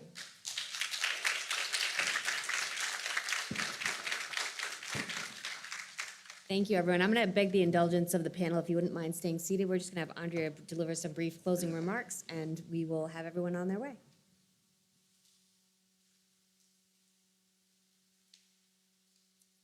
I know you all are tired, but I hope you all are inspired. As we conclude today's program, I would like to express my gratitude to all of the attendees, both here and online. A special note of appreciation for our incredible panelists and speakers. And again, to those listening to our program at home, I want to extend my deepest gratitude to Hector Sanchez Barba, and Mi Familia Vota for their critical partnership and for their continued work to stand up to injustice, build political power in our communities, and move us closer to peace, justice, and equity. Last month, we announced a historic partnership with Mi Familia Vota, and this is our inaugural event in a year-long effort to bring together the Black and Brown voices to facilitate change in our nation. I also would like to thank DMI's acting executive director, Michael Murphy. I want to say special thank you to Michaeline, Hasty, Olga, Micah, Karen, Sydney, Kendra, Melanie, Paige, and Chris, who have made everything work so seamlessly today. So thank you.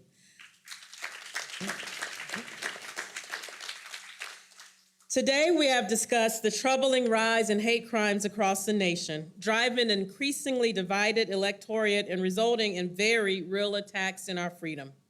We have discussed the impact that our democracy has felt and the threats to our democratic institutions. We have discussed the dangerous political rhetoric of our time and the destruction of our hard-earned rights. These concerns are real. They worry me as someone who spent a decade researching hate crimes under C.T. Vivian at the Center for Democratic Renewal. They worry me as a mother of Martin Luther King Jr. and Coretta Scott King's only grandchild, who has fewer rights today than the day that she was born. They worry me as a humanitarian who has been arrested for protesting injustice and will continue to stand against it. But for every worry, like this panel, I also have hope. I have hope in the solutions that we have landed on today, in the coalition we have started, and in the unity on display. When united, our communities have the power to change the future of the country. Our democracy is strongest when our communities participate. And while we may care about different issues or we may have different priorities, our political power is strongest when we speak with one voice. As Martin Luther King Jr. said, injustice anywhere is a threat to justice everywhere. You heard today from a multicultural, diverse set of voices. They have shared the injustices facing their communities, and they have shared the challenges that we face collectively. We know that those injustices, those challenges are threats to all of us. We know that the solutions are only possible if and when we are united. I want to note that it is the International Day of Nonviolence. It falls on Mahatma Gandhi's birthday, which was 155 years ago today. And it is important to remember that our greatest nonviolent political tool is our right to vote. Martin Luther King Jr. told the world, give us the ballot, before he told the world about his dream. While it is often mistaken in the fight against injustice, nonviolence does not mean passive acceptance. It means peaceful resistance. When we create a culture of nonviolence, we do not abandon our fight against injustice, we strengthen it. That is the hope we hold from gathering here today, that we may strengthen our movement for peace, justice, and equity with a continued commitment to peaceful discussion and, yes, peaceful disagreement. When we maintain diverse dialogues and united movements, we can achieve Dr. King's dream of building the beloved community. The Drum Major Institute is dedicated to advancing the values of the King legacy and realizing the dream of Dr. Martin Luther King Jr. That dream is something he called the beloved community. He envisioned a society based on justice, equal opportunity, and love of one's fellow human beings. DMI believes that through collective work and collaborative communities, we can build the beloved community. No individual or organization can do it alone. This conference is a key step in that mission of unity, serving as a platform to highlight the challenges facing the Black and Brown communities and promote our shared solutions to build a future that lives up to the dream. We are proud to partner with Mi Familia Vota in this effort. Change is not housed in one individual, nor one family, or one organization. We must have a diversity of voices to advance our cause. Diversity of choices and beliefs makes us more effective. That is why the unity on display today is critical to our movement continuing to grow. This movement exemplifies the unity reminiscent of 1963, when union workers and people of all races and creeds marched side by side just a few miles away from here to demand jobs and freedom on the steps of the Lincoln Memorial. It is that same unity today, that same commitment that we will need to meet today's challenges. We are at a time today where the hard-fought victories of the civil rights movement are being rolled back. People were beaten and assassinated just to pass the Voting Rights Act, and it has been decimated. Women marched for the right to their bodily autonomy, and it has been taken away. Around the country, laws that incite division and target specific groups continue to fuel a culture war that marginalizes our most vulnerable fellow Americans. We must confront legislated hate. As Coretta Scott King said, freedom is never really won. You must earn it. You must earn it in each generation and feed the flames of peace and justice and equity. This conference is not about conversation. It is about earning that freedom. It's about taking action. The insights shared here can empower all of us to enact meaningful change within our communities and advocate for the policies that are necessary to confront the challenges of our time. We came here today not only to educate, but to offer tangible solutions to stop the rising tide of hate and end the erosion of our democracy. We came here to empower our communities and ensure that we participate in our elections. We came here today to meet the moment, as our ancestors did on the Edmund Pettus Bridge, and at the East LA walkouts, and on the National Mall in 1963. Now it's our turn. Now we must do the work. I like to say that this work isn't about collective guilt, it's about collective responsibility. We have the responsibility to our ancestors and to the generations that come behind us to take on this work and advance this movement. We are united today. Now we must do the work to ensure that we are united tomorrow. We must do the work to ensure our movement continues to stand up to injustice. We must do the work to raise our voices and the voices of the oppressed. Martin Luther King Jr. did not march from Selma to Montgomery alone. One person cannot carry the torch of our movement. We are united here today to share different worries, different solutions, and different hopes, but each with the same goal: to build the beloved community and continue to feed the flames of peace, of justice, and equity for all. Thank you all very much for joining us. I hope that you will continue to be a part of our work.